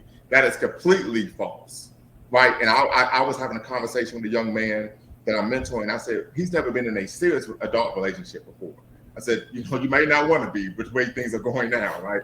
But I told him, I said, when you are in a serious adult relationship, what your partner thinks of you, right, is more important than what anyone else thinks, right? Because of that intimate bond and connection. I see someone saying that you are an atheist, but you agree with what the Bible says. Well, here's the issue. I believe a broken clock could be right twice a day. Right. So irrespective of my personal perspective in terms of religion and spirituality and not having to believe in the divine, I do know that there are certain ideas and antidotes in any religion that are practical and true, irrespective of what that religious background is. And I wanted to add to that. I don't want it to become too religious, but even science, because I want to say that, and it was the rice. I had said the plant earlier. It was the rice. I don't think that experiment was based on religion. I think it was a scientific experiment, and it showed the power of the tongue. You can tie it in with the Bible. So, it's not just like a spiritual thing. It is, if you're religious or not, it ties in with just life. Chantel, Coach, go ahead. I want to clarify something. I heard some of the guys saying in the audience about setting the tone. That's what I was just about to ask. Yeah. So let me clarify what I mean by that. When I mean by the woman sets the tone, I mean she sets the tone as it relates to her being feminine and calibrating the relationship. Of course, men set the tone as it relates to instruction. Some people always say, Chantel, that the woman is the first teacher. That's a misnomer. The woman is the first teacher at the behest of the man. The man is the first teacher, and he teaches the woman the directions so that she can teach the children. But because the woman is the nester of that home, and she's the nester and the gatekeeper of the home, she sets the tone, meaning she keeps the house balanced, she keeps the house in order. But the man sets the tone as it relates to instruction, order, discipline, and guidance. But she sets the emotional tone from the home, to clarify that. So that's what I mean by she sets the tone, meaning she sets the tone once she's following the value system and the instructions of her husband. So the husband said, baby, this is what I want in my house. She said, okay, baby, I'm going to set the tone by being loving, kind, and being a mother, being a nurturer to your seed, because he is the husband, the children, she's the garden, and the children are the fruit. And so the husband nurtures the garden, and the garden nurtures the fruit. But the man sets the precedent, and the woman follows the instructions, if that makes sense. Absolutely. And just to speak, and just to veggie back on that, I'm gonna say veggie back rather than piggyback because I don't eat pork. Growing up in my home, that was the reality, right? I mean, my mother was the nurturer, right? But everything I learned from my mother was coming from my dad. And the thing was, because I grew up in a two-parent household and my parents are still married to this day, I knew that was what was taking place, right? And so I think that's a major issue. I went on your Instagram and I saw you talked about how, you know, these strong mothers are making weak boys, right? Weak men. And as a result, when they get into relationships, they don't understand that they're supposed to set the standard, set the tone, set the precedence, right? Oftentimes, I would argue that unfortunately, when young men grow up in single-parent households that are headed by the mother, they are indoctrinated to believe that being a good man is doing whatever the woman wants. Right. Exactly. Being on the back burner. Yeah. I'm sorry. And I had put standard because I believe, and correct me if I'm wrong, I don't know, y'all know much more than me, but like I believe that the men set the standards, so the men set the rules, and then the woman teach, follow those standards, and then right. And that's why I had to clarify that. Lumumba, anything else you wanted to add before I bring somebody up? Yeah, but I just think, first and foremost, I appreciate you allowing me to be on the channel. I'm going to, I reached out to you on Instagram. I'm going to send you an official email so that I can bring you on my channel. And then same with Brother Kosher as well, so we can, build this dialogue further. But I think one of the major issues I think we have to understand is that we can't accomplish anything as a people if we don't work together as male and female. I mean, and I'll close out with this. Dr. Anna Julia Cooper, let me make sure I put some respect on her name. She was, of course, an Africana womanist, a Pan-Africanist. She was one of the primary co-creators of the first Pan-African Congress that took place in Manchester, England back in 1900. She wrote a book entitled Voice from the South, where she really was focused on being intersectional discourse on, of course, gender, race, and of course, Black culture at the turn of the 20th century. But she said that there is a male as well as female side to truth, and that those who do not honor both male and female do both harm to both male and female. So I want to give a shout out to the Queen Mother, great ancestor, Anna Julia Cooper, and I appreciate you having me on your show. Thank you so much for calling up. You dropped a lot of gems. The thing that stood out to me the most is when you said men can't be successful if the home is chaotic. And as kosher clinicians say, women, we set the tone for the home. So if we want our men to be successful, make sure you provide a peaceful home for you. Shout out to you, Luma. I saw Gail drop the link to your channel in the chat. Thank you so much, Gail. Thank you. Guys, go over and subscribe. Thank you so much for calling up. No problem. Alrighty. All right. That was a good conversation, good insight. Bobby, I'm coming to you next. So prepare thyself. If you guys have not already, please go ahead and hit the like button. Bobby, how are you? Are you? Oh, there we go. Can you hear me? I can hear you. How are you? Pretty good. How you doing, Coach? How you doing, Chantel? What's up, Bobby? What's going on, brother? Oh man, it's pretty good. I kind of wanted to piggyback a little bit, Coach, off of what you were saying earlier. I missed a little bit of stream, the last few minutes of it, but I know earlier you were saying something along the lines about like social conditioning and different things of that nature. Yeah, that kind of reminded me of you're probably familiar with it, Pavlov's theory. Mm-hmm. Yeah. That's something that I always kind of think about when it comes to trauma and triggers and how people will certain things that we call like generational curses and all this stuff. For those listening that maybe isn't familiar with Pavlov's theory, and you can add on too, I'm sure you're probably more knowledgeable, but this scientist, I forget his first name, but Pavlov did this experiment with dogs where basically he would ring a bell and then feed the dogs food, and he did it over and over and over again for a long period of time, to the point where he could literally just ring the bell and the dogs would start to salivate because they would anticipate food, even though in nature, obviously, a bell has nothing to do with food. No mammal eats a bell. Right. So, but that sound, the dogs associated that with food. So he trained the dogs to anticipate food. That principle relates to human beings when it comes to negative and positive experiences, or even things that we don't experience, but things that we hear through, let's say, our parents, for example, like things that we talk about a lot in this space with our mothers saying that men ain't about nothing, or your father ain't about nothing. If you hear that over and over again as a little boy or a little girl, you could grow up associating men in general with something negative, because all you heard through your life is, well, men equals bad, men bad, men bad. And then it gets reinforced through, feminism, through that society. So let's say you're a girl growing up hearing this from your mother in your household, you see it on TV, all of this stuff. And then let's say your first boyfriend hurts your feelings, he cheats on you, dumps you, whatever, that can then confirm it. So by the time a man who's an adult, who's mature, meets this woman for the first time at 25, she's had 25 years of being socially conditioned to say men equals bad. But she may have only had one bad personal experience, and it may have not been that bad. You know what I mean? Yeah. Right, you're right. I agree with you 1,000% right.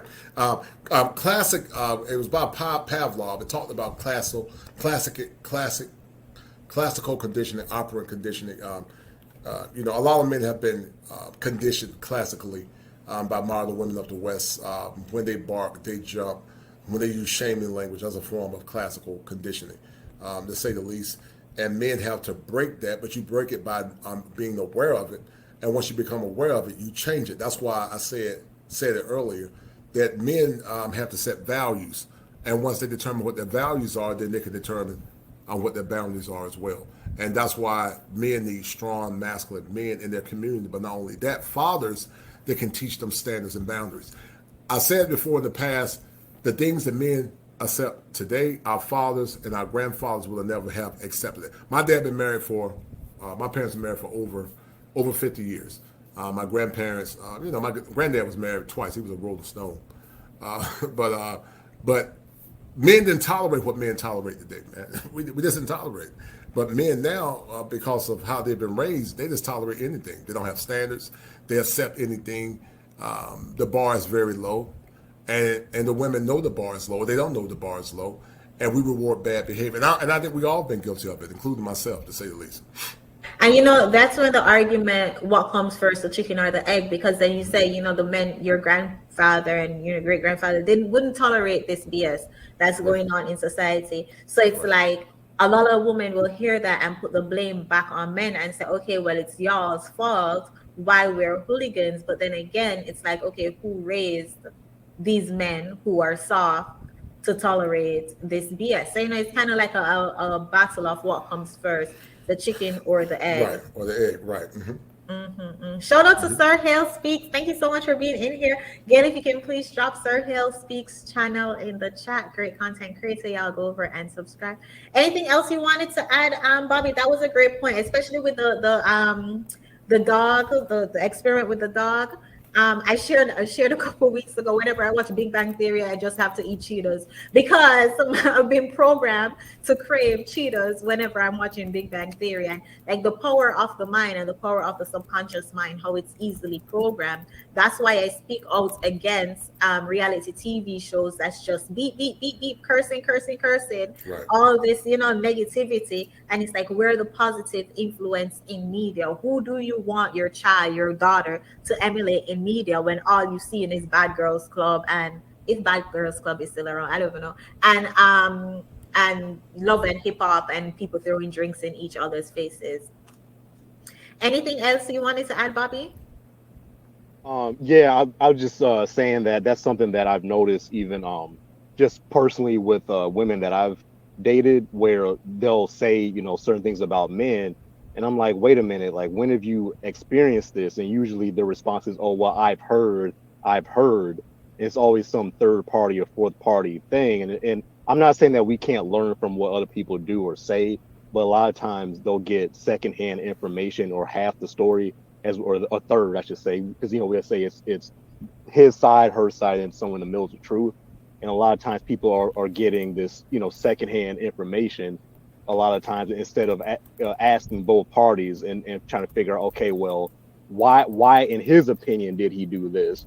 Instead of just saying, oh, well, she said men are bad because men do this. And it's like, well, wait a minute, did you ask him why? And I think that's a huge problem, which is why I think it's a good thing now that we have these platforms where men and women can speak to one another. And to the people that think it's bad that there's so many women, and this is a side note, that thing is so bad that so many men are in these on these women's channels and things like that. To me, it's a good thing, because we need to have these conversations. If it was just one gender or the other, it would be the same as it's always been, where the women are just talking to the women about men, the men are just talking to men about women. I think we do need to hear from one another, because we don't know 100% what the other half of our species has gone through. But at the same time, that doesn't mean we're always 100% right. But we do need to, have these conversations, especially with people that are, intelligent brothers like Kosher and, TSN Johnson, people like this that are, have the wisdom and the knowledge and things like that to really kind of break this stuff down. So I definitely appreciate all of that. I agree 100%, Bobby. Shout out to you. I think YouTube has given us the opportunity to hear everybody's perspective without it being filtered. We don't just have, it's not just Oprah up there sharing her perspective, but we can hear from everybody's perspective. So it would be in our best interest to listen as women if we want these men. Shout out to you, Bobby. Thank you so much for calling up. Indeed. Peace. Shout out to Kosher Connection said veggie burger for the line. Fun fact. I forgot you aligned, so you might eat meat, so I don't know. Yeah, I was just going to say, fun fact, I started eating chicken again. Okay. I tore into some chicken legs the other day. Oh my gosh. I'm not even gonna lie, I miss chicken. It was my 4th year anniversary being pescatarian, and I decided to have some chicken. Right. And it was good. No regrets at all. Brown stew chicken. Brown stew chicken. Man, no regrets. Thank you so much, Kosher Condition. No problem. Ian, I'm coming to you. So prepare yourself, guys. This is a great conversation. Mods, if you can please drop Kosher Clinician's channel in the chat. If y'all miss it, we're talking about how a real woman protects her man's peace and what does that look like. Ian, are you here with us? What's going on? How you doing, Kosher? What's up, Ian? How you doing, brother? Very good. Yeah, good stream as usual. Thank you. But I do want to preface before I speak. Anna J. Cooper was the founder of Black feminism. So the guy who came on before, just beware where he's coming from. Where he's talking about atheism, and he's talking about Anna J. Cooper. She is the modern day. She's the founder of Black feminism in America, which set us on this path. So everybody who speaks, who has the information, is not necessarily who they claim to be. So I just wanted to preface that. But I did want to add into the conversation in terms of protecting a man's peace. It has to be understood too. So just in that case, protecting a man's peace means the woman has to be knowledgeable, right? She has to study, right? And so just like that guy, so it has to be more than just from a feelings perspective. She has to have a plan to protect that man, especially know the environment that he lives in. So specifically, we're living in this Americas right now. So she needs to study white supremacy. She needs to study feminism. She needs to study all of the things that might harm or hurt him. You understand what I'm saying? So she does those things in the home to keep him peaceful, but she also does those things to know who is his enemy. So I think particularly in my case, I've had a lot of women who were in a lot of cases peaceful, but when it came time for them to know who my enemy was, they were not knowledgeable, and they were not really willing to know who my enemy was, because they felt that was not part of their job as a female to make my enemies their enemies. And in a lot of cases, when I showed them who my enemy was, they had a hard time choosing between them and between me because of their nature of wanting to please and wanted to cater. But your first duty is to cater to me. Right. Correct me if I'm wrong, Ian, but what I'm hearing is that when you show women who you've dated in the past who your enemy was, who was that enemy? And that the ones that they had like a battle of choosing between you or them. Well, in particular, the environments that we were in. So let's say in the case of my ex-wife, she didn't understand, because partly the enemies that were mine were actually her friends, right? Her friends in her circle were my enemies in a lot of cases because they were jealous of the fact that I was raising her vibration, right? And I was taking to a new level where she was no longer, in a lot of cases, it's not even my ex-wife, in a lot of cases, when a man comes into a woman's life and he's doing his job, he raises her to a level where the old things and the people that she was with no longer become as important. And then what happens is they become jealous, and then now they want to throw a monkey wrench into the relationship. So particularly with my ex-wife, people were talking about our relationship, right? And she was listening to them, right? When I was upset that she was listening to them, but she felt that she deserved, they deserved to be heard out. And I'm like, no, they don't deserve. They're talking negative about our relationship, especially when the grounds and the things that they were saying were completely false. Okay. So it's like, so protect your peace by acknowledging and identifying who will tear down the relationship, basically tear down what you guys have. Yes, indeed. Mm-hmm. And part of that was her jealous mother too, So I mean, she was being provided for in a relationship, but she still felt like she had an allegiance to everybody else, and that was problematic. And so again, I couldn't deal with her because I'm like, no, I can't have you on their side, because they will continue to try to infiltrate into our relationship, and eventually, that was the demise of our marriage, because she was listening more to them because there was more of them than. Interesting point. Conscious clinician, anything you want to add? Yeah, I think Ian is right about when you let alternative groups come in to sabotage what you think is pure and wholesome. And I do agree with Ian that she was made for him. I stand on that. I think theology teaches that the woman was made for the man. But I don't believe that men, just because they're men, abuse power. Just because she was made for you, you need to love your wife, protect her, guide her, and die for her if you have to, because it's an awesome responsibility. And that's why I say I believe that men and women benefit one another when they know what their roles are. Sadly, men don't know what their role is, men, because they don't know how to stand in power. And the women don't know what their roles are as well. And it just makes this thing become like an ongoing cycle where nothing ever gets resolved, to say the least, Chantel. I agree 100%. I believe that, and we talked about this earlier. I have it in my notes. It's a good thing I take notes for anybody who was making fun of my notes.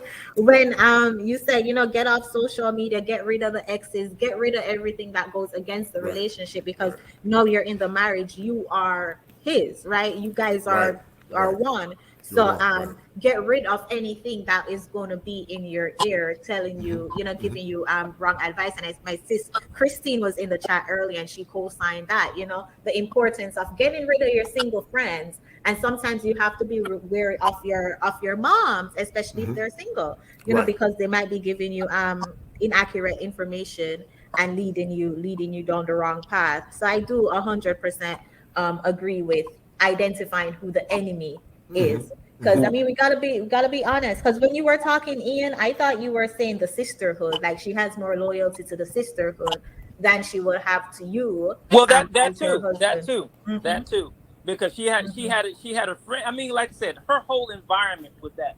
She had a friend who came in when my second child was born and said, when my second child was about to be born, she was in the house with her mother, the friend, saying to my ex-wife, saying that I was going to forget about my daughter and neglect my daughter because I had a son. So there were people just all around wanting to ignite and to insinuate negative things to me that they had no business or that they had no ground to be kind of forecasting or kind of casting these negative spells around her as such.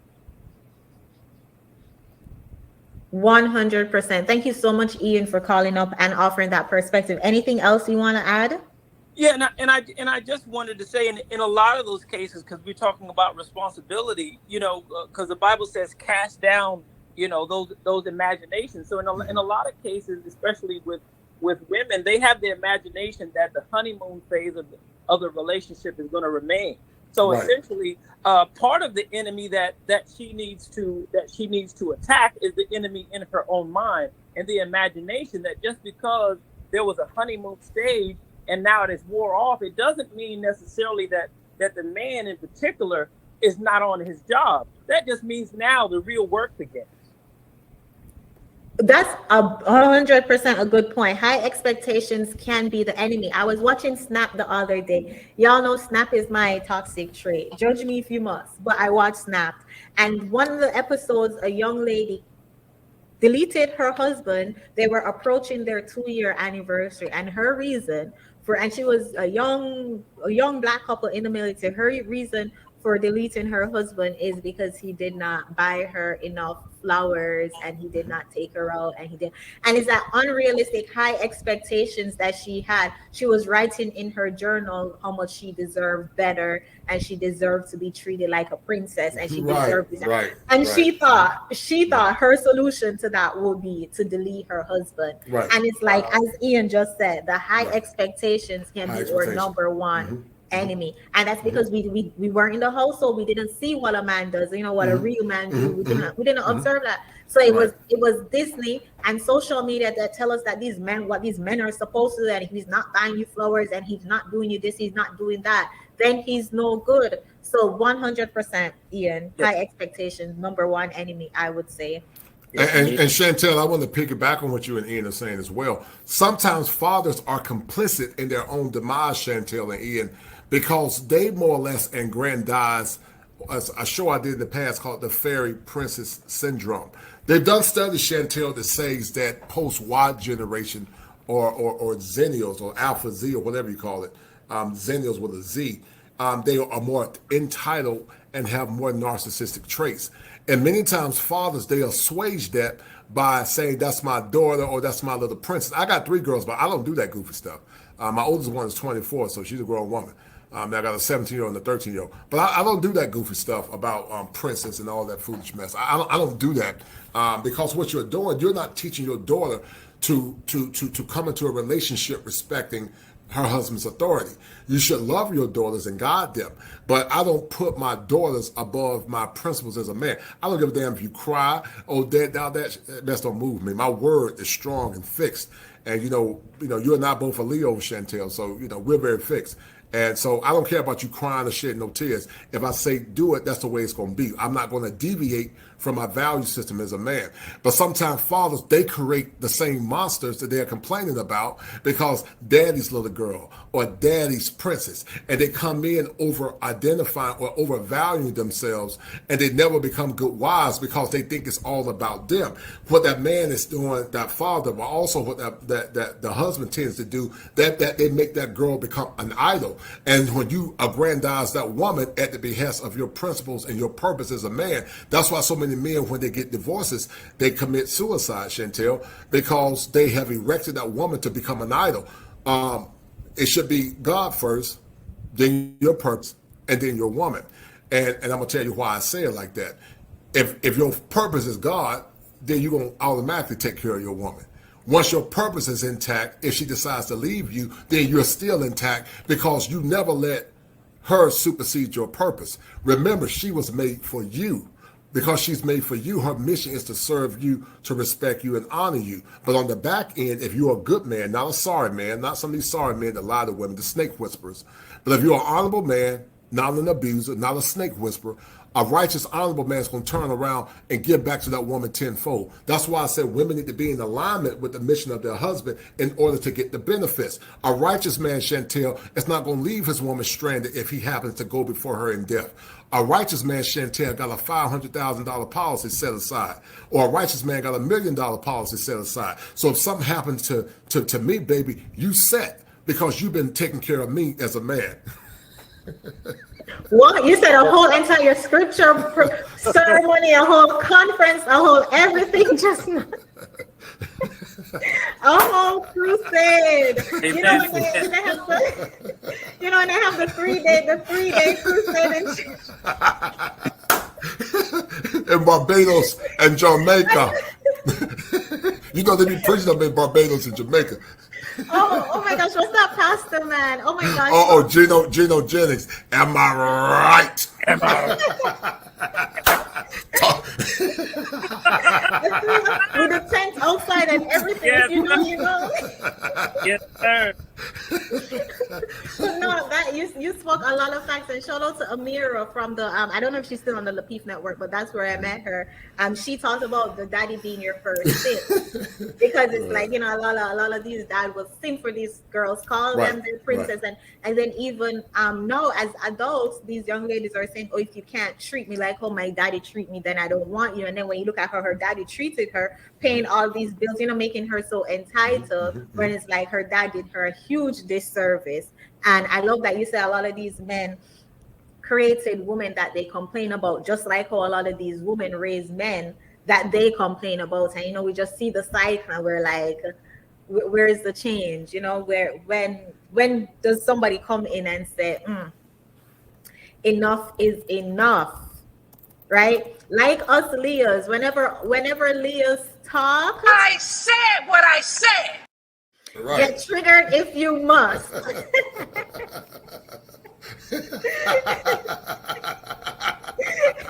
Ian, you wanted to add something? Right. Yeah, and you know, and I think when you're looking for a wife, you have to understand the nature of a man. So that's part of protecting his peace, is studying and knowing the nature of manhood. And part of the nature of the man is that he's a builder. So essentially, you know, so his purpose and his God comes first. So essentially, in order for you to get on his radar, you have to show some kind of quality that he can build with, essentially. Right. 100%. Thank you so much, Ian. Thank you so much for calling up and dropping so much gem. Thank you, guys. Thank you. Shout outs again, Ian, and shout out to you, Coach Clinician, for dropping that ceremony. I missed church today, but look at it. You see, God, won't he do it? He won't do it. Shout out to Cafe Set. Shout out to Shanti, TKC, and chat. Keep it spicy. As always, keeping it spicy. We had the Crimson Cure in the chat. Always a pleasure to see Crimson Cure over here. Shout out to Crimson Cure. Just passing through to show and showing some love to my sister. Y'all, if y'all, I'm pretty sure y'all subscribe to Miss Crimson Cure, because I feel like I said this every day. But y'all go subscribe to Miss Crimson Cure. If Mod can please drop her channel in the chat. Real conversation, advocating for Black men. Over there, necessary conversations that we need to have. I would love to do a show with Crimson. She ever down, let me know. I would love to do a show with her. I love her insight, love her content. Actually, all three of us need to do a show together. I think you both would be perfect on the platform with me. I don't know if Crimson Cure is a Leo. I don't think she's a Leo, but she's another one. I said what I said. When she was Crimson Cure fire, she does not hold back. Like, absolutely no chaser. Love Miss Crimson Cure. Shouts out to Original Man 50, said love the show, big up yourself. Thank you so much for being in here. The Connector, I'm coming to you next, so prepare thyself. Thank you so much, Original Man 50. And Michael said, Chantel, I saw an episode of 8 at the table today, and they had 8 women who said they don't need men in their life. Some prefer women or poly. Hey, if that's what they prefer, that's what they prefer, right? That's what they prefer. Right. Some people, some women strongly believe that they don't need a man in their life, and they got it. They can do it. And over here, we're talking to women who need a man. I'm not trying to change the time. I'm not trying to mow no line. If I have to do it, I'll do it. But I'm not trying to do it. I'm not. You're going. I don't. You're not gonna catch me outside pushing that lawn. But best believe I'll be making that carrot juice. I'll be making that lemonade, so he can be out there pushing that lawnmower. Oh yeah. I like that. Yeah, you like traditional values. I'm the same way. I do all the outside work. I don't do no inside stuff. I might wash my clothes, but I don't If cook. I have to, I will. But I'm not doing it. Right, All right, the right. connector. We're coming to you. You're muted. Hey. Hey, What's up, brother? How you doing, you? sir? All right. I'm doing pretty good. So y'all was talking about well, the last guy, he said he want his woman to know his enemies, right? And when I don't know, let me turn this off. And when when the mother of your wife is the enemy, that can be pretty complicated. So do y'all agree that a person should just leave that relationship if that is the case, if the mother is the enemy, if your wife's mother is the enemy? Say it again, young man. I want to make sure I'm hearing you. You saying, are you just asking if he should leave the relationship if the mother is the enemy? You said yes. You mean so make sure I'm hearing you clear. So if a man is dating a woman and his girl, and if he's with a girl and the mother is the enemy, should he leave the girlfriend because of that? That's what you're asking, right? Yes. That's a good question. Well, it depends on how embedded she is with her mother's value system. If she's embedded with her mother's value system to the point that you think that mother's a strong influence on her, then I would say perhaps you need to have a conversation with her first. Reestablish what your value system is and your boundaries. If she does not change, then I would say I will leave her. But it can be tricky, the connector, because if she over-identifies with her mother's value system, then it could be a detriment to the relationship long term. It's one of those things that you got to study and you got to see where she stands with her mom. Because a lot of times, even after she said, I'm down with your program, that mom still can have a major influence in her life if you guys decide to consummate it for marriage. Right. So how much time do you think a person should spend? Because, time is valuable and it can be hard to figure out those things. Like say someone who's already married to or engaged to a woman, and then they find out that the mother is like the gentleman said, is the foe, is the enemy, right? So how much time should they spend trying to figure that out or trying to solve the problem before they eventually exit? Well, once again, it depends on what your value system is. Only you can answer that question. What do you value? If you value peace, therefore your boundaries are, I can't be in a relationship with a woman that compromises my peace. If you value loyalty, therefore I can't be in a relationship with a woman that violates my boundaries as relates to loyalty. You have to identify what your values are. If you don't have values, you need to create values. The gospel said, write the vision, make it plain. You write your vision down, you make it plain, and then you adhere to it accordingly. But only you can make that determination of the connected. You got to determine that. Okay. And for the chat and for everybody that's watching, when we talk about values, we're basically talking about morals, right? It can be tied to mores or yes, sir, it can be. It can be. Not always, but sometimes they are synonymous together. They're interlaced together. Sometimes values are tied in with morality. Yes, but not always. You might value playing football, but playing football ain't got nothing to do with morals. But if you value truth and integrity, that is tied to morals. So you see my point? Yeah, I get what you're saying. Right. But shouldn't morals be the foundation almost for every individual in relationship? Because morals is basically a person's standards, behavior, beliefs, concerning and what that person should accept and what they shouldn't accept. So they should be tied in almost really everything that people do, right? Like if you are a charitable person, you shouldn't be with somebody who's greedy, right? Or like if that's your value system. Remember, everything that's part of morality is not necessarily a value, but values and morals do many times partner together. Remember, Values, the things I value is the things I find important. Therefore, my boundaries, values are here, then your boundaries come down. I value this, but here are my boundaries. The values tell you what's important to me. The boundaries set the parameters around what you want to allow a person to violate. If you value your house, then you're going to put a security alarm system around your house because that's your boundary. You see my point?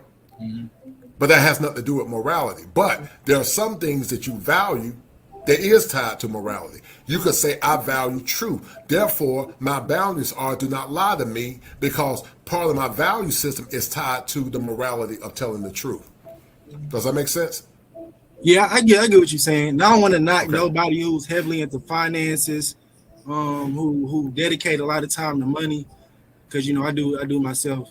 But that falls into a moral, really. Really they call it a negative moral. That falls into greed, or it could also fall into lust if you're getting the materialistic things for lustful reasons or for envious reasons, right? So so that's why I'm trying to bring up morals, because I feel like it is the foundation for just about everything if you want to have a healthy life. And I feel like if people knew this at a younger age, it'll really help them a lot, so they can establish their morals and they virtues and all those good things, and then go on to be prosperous financially, instead of trying to get money and then you breaking all kind of morals, and then you end up in a situation where you already crossed so many lines, everything is just blurred and it's a bunch of confusion, and you start feeling empty about your life. But yeah, I get what you're saying though. I definitely get very wise word. So another thing that was talked about was should a woman be like, okay, so let's say should a woman pay more attention to like the sisterhood? Like, let's say you go to church and it's a group of sisters and they always got their opinion. Should they value that more than what's talked about between you and your man? And should you let that come in between you and your man? And should men really pay that too much attention? Should men pay attention with girlfriends coming to their relationship? Yeah, even like can you give me some examples? Give me some examples of what you're talking about. Okay, like let's say you can have. I'm gonna give two examples. So you got the normal example for a lot of individuals is you got a girlfriend, she got some friends that she knew before you, and that's the group. So that's their sisterhood. But then you got a more religious example of women who go to church, and your wife, your fiance, your girlfriend meet these women, and they start to have an influence on her, and she starts to change. Should you be really concerned about that? Well, yeah, you should be concerned. That's why you need to properly vet the woman that you're dealing with. If you're a man of faith, the gospel says, what fellowship does light have with darkness? There is no fellowship. If you're a man that's striving to do the right thing, you shouldn't get with worldly women that don't identify with your value system. The key is he defines a wife finds a good thing. That's why you got to know what you want in a woman and be willing not to compromise your value system with that said woman. You're going to be the one that's going to set the tone as it relates to setting order. Once you marry that woman, as I said before, she sets the tone based on what you've already disseminated into her. You set the tone with structure and order. She's going to set the tone with implementing the things that you deem to be necessary as it relates to implementation. Okay. Right. And okay, so you mentioned a righteous man. How do you define a righteous man? Like, I know you mentioned a few things, like he should have this plan set for you. He shouldn't have he shouldn't tell lies and deceive you. Right. So a man of good moral character is going to always strive to be transparent with his woman. He's not going to leave his woman hanging. He has her best interest. He's always planning ahead. He's being cerebral. He's looking at what's best for his wife, his family, and the future. He's always thinking ahead of the curve. He's constantly thinking about ways that he can make his family, his situation better. That's what I mean by a righteous man. But also it can be tied to spirituality and faith as well. But just on a basic level, on a primary level, a righteous man is an alpha provider. He's doing everything in his power to provide and make sure his wife and children don't have to worry in case something happens to him. He's the ultimate protector and provider because he's actually acquiescing to the nature of a woman. Women are survivalists by nature, and women love men that are good providers because it calibrates to her biological predisposition, to say the least. Okay, I pretty much agree with that. I think where a lot of people see difficulty at is in today's time, things are, a lot of lines are blurred, right? So some people just see money, go get the money. Some people see longevity, they want a job that's not just gonna vanish overnight, right? And so when we talk about a provider, back, for the religious people, so back in the old days, it was easier to provide. You could just go outside, you could start a garden, you could sell the fruit and vegetables from your garden. You could raise your animals, right? And you could sell them, or you could slaughter them and do it that way. So with today, things are more complicated. You got the politicians, you got drug cartels, you got a bunch of different social groups, so many different opinions. That's always a part of everyday life, at least in the USA, right? And I'm pretty sure a lot of other places, because other places got governments and they got their own Fed system, et cetera, et cetera. So it's like, what really determines, a good man other than, finances? It can be. You right. said being a provider, right? And Right. that can mean a lot of different things, but really in today's age, it really means, to most women, money. Well, listen, listen, money always does. You could be a good man and might not be always financially sound, but it's more than one thing that determines if you're a good man. Being financially astute is one of those things, but if you lose your money, does that invalidate you as being a good man? It's part of it, but good men are just wise men. They're practical, they're wise, they're judicious in their responses. They seek always to do the right thing. Good men set a foundation for the present and also for the future. Good men lead with their words and their actions. Their yea is yea and their nay is nay. Like, I'm from a generation where they just say word is bond. That's what the dudes would say back in the country. Yeah, word is or bond. Up top, word is bond. So that means if I say I got you, I got you. Like, well, if I tell Chantel, yo, Chantel, I got you. My word is good as gold. If I say Chantel, I got you, I got you. I don't waver on my conviction of what I believe in. I'm the kind of person, if I say I got you, I'm gonna make sure I take care of it and I look out for it. But that's me. I understand that everybody don't operate the way I do. But in my own worldview, a good man is a man that's judicious in his response. He's fair, he's balanced, he self-introspects, he takes ownership for his own mess, and he's not the type of person that's gonna try to lead a person astray or more or less deceive people or hurt them in a negative way, in my opinion. Right. So I agree. Like, it used to be word is bond, and I agree with everything you pretty much said. But where I was going was okay. So y'all also mentioned unity, right? And you can see like a lot of YouTubers are working together using unity to produce, right? To produce finances, to produce revenue. So for a lot of people watching, it's like, what can they do to unify to benefit themselves also? What can I do? What now? Say it again. I said, for the people who watching, like, what can they do to to produce for themselves, to unify. What can who do to produce the unify? I'm like the people who's watching, like the people in the chat. What can they do to unify? What do you mean by that? Like, what can they do to come together? Well, they gotta find common goals, common values, common worldviews, and more or less depending on whatever become allies.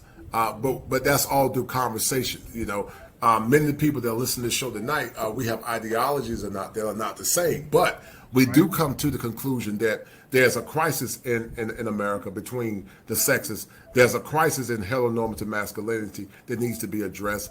There's a crisis in how women respond to what men are trying to implement long term. So we look at all commonalities, we look at all goals that are needed to talk about and to come together. But then after that, we go our separate ways. So it's determined through communication and conversation, to say the least.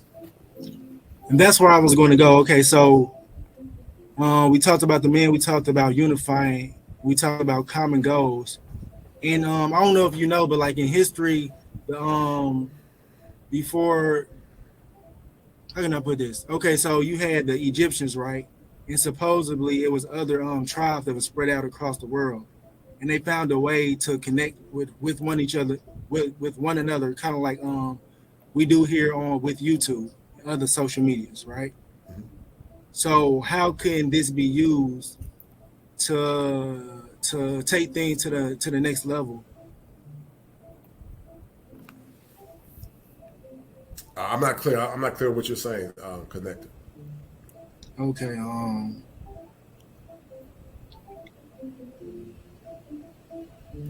Well, I don't know no other way to put it right now. So. Okay. All right. Well, I appreciate your input, brother. Thank you, sir. All right. Thank you so much for calling. Have a good one. All right. Thank you, brother.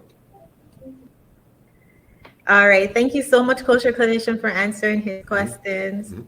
I think it helped a few people too in the chat. He did ask some good questions. Y'all, I closed the panel. Shout out to Gail at night. Gail, I say is number one mod. I closed the panel, y'all.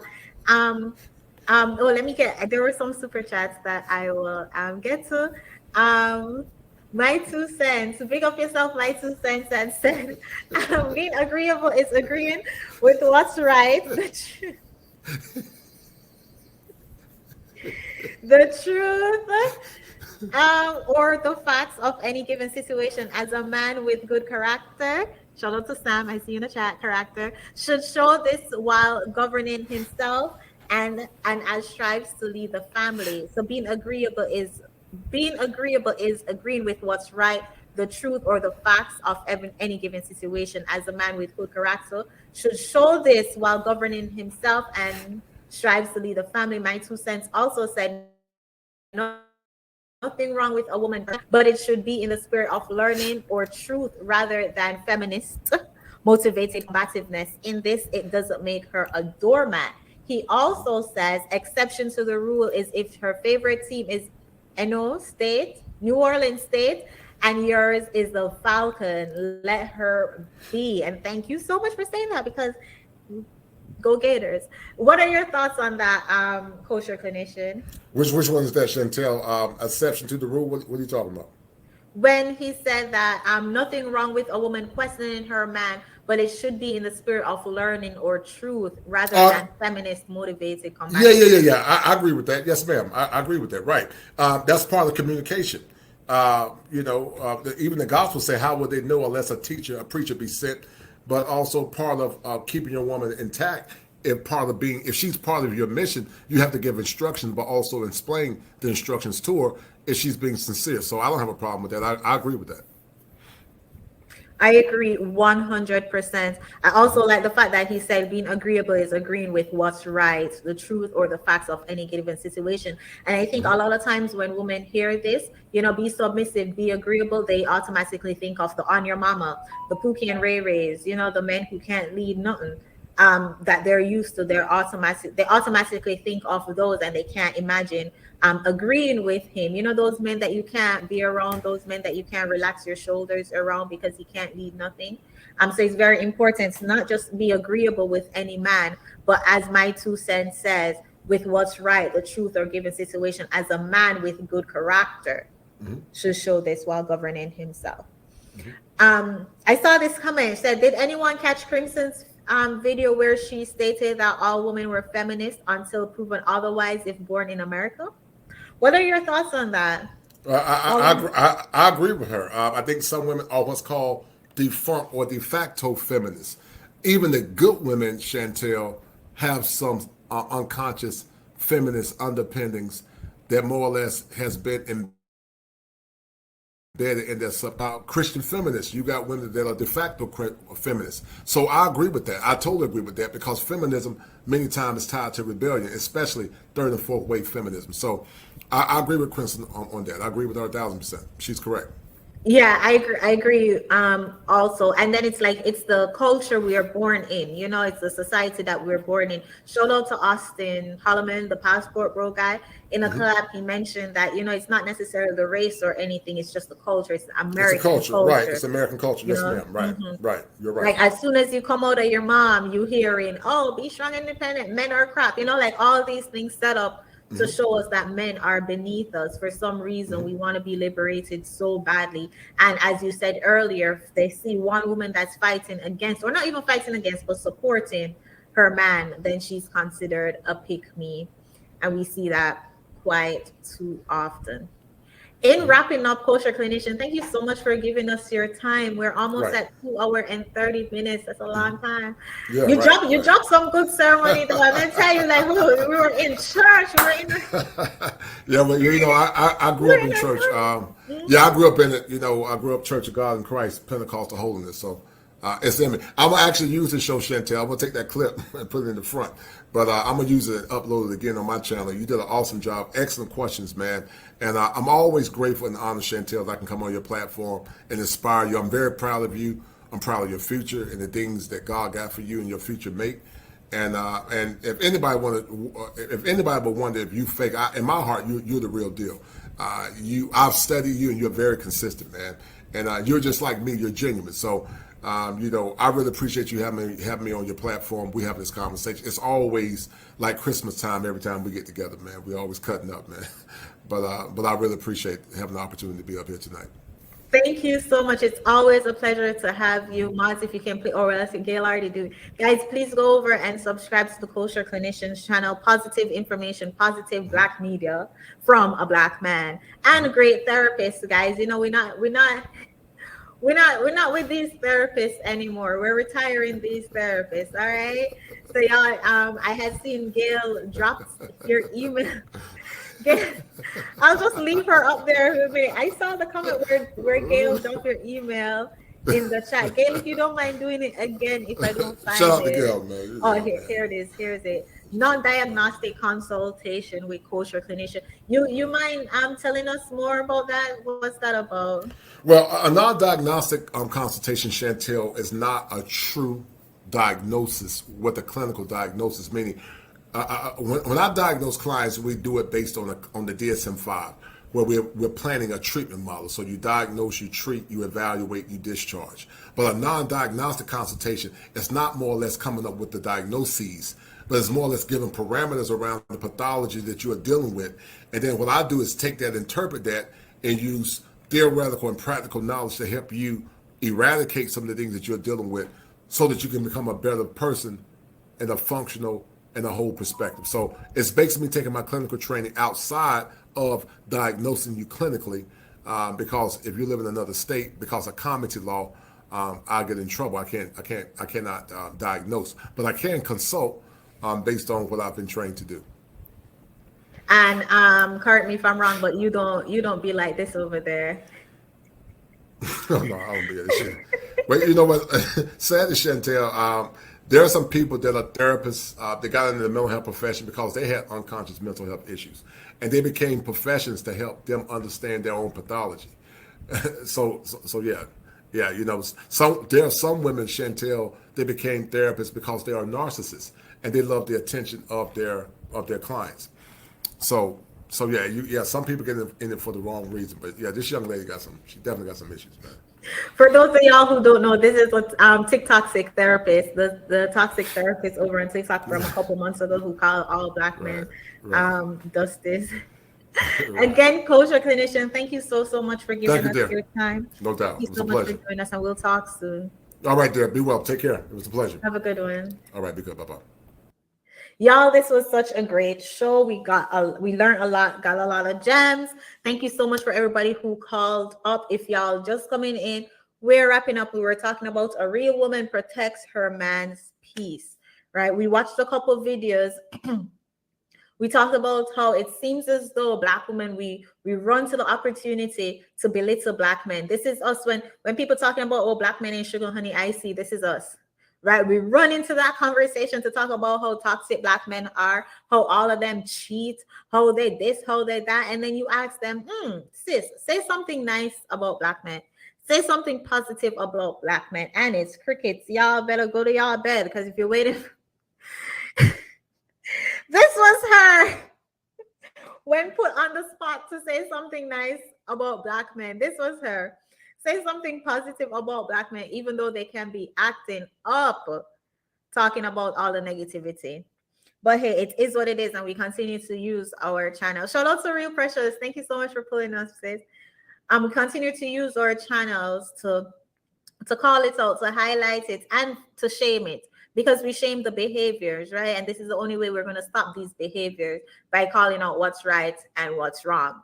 And we can't continue to walk on eggshells. We can't continue to walk on our frozen eggshells out of loyalty to content creators. Today, I'm going to show you how to freeze eggs. Right? We call it out so our young girls who are watching can do different. They can make a difference. Shout out to everybody who call up. Shout out to everybody who like. We are wrapping up. Let's see. We're wrapping up with 298 likes. If 6 more people can hit the like button so we can make it 304.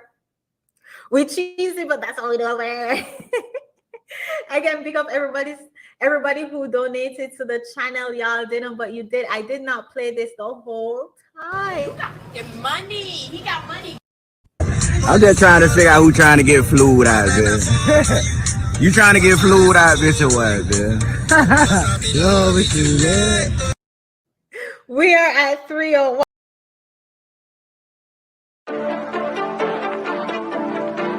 When you date a woman and she may be a potential wife, it's a competition thing all the way. I can't take it no more. They feel propped up because they feel more beholden to the government. And then their man comes second. That's why they figure that they're strong, independent, don't need no man, because they have the government. Because the men are failing us, to be honest. Guys thinking about themselves, and they'll think about you after you react. You don't hear anything about being good wives and all the other stuff. What you hear is you're strong and you independent. You can do it on your own. You got black girl magic, black girl rock, but you ain't said nothing about black family. My mother is like what they consider to be the strong black woman. I feel like I projected that onto the guys that I dated. Ladies have no idea how stiff their competition really is. You have no clue how black men are viewed in the rest of the world. We are the #1 most sexually desired man on the face of this planet. They would call Jesus Dusty if he was here living in America, because of the gross narcissism that a lot of our women have.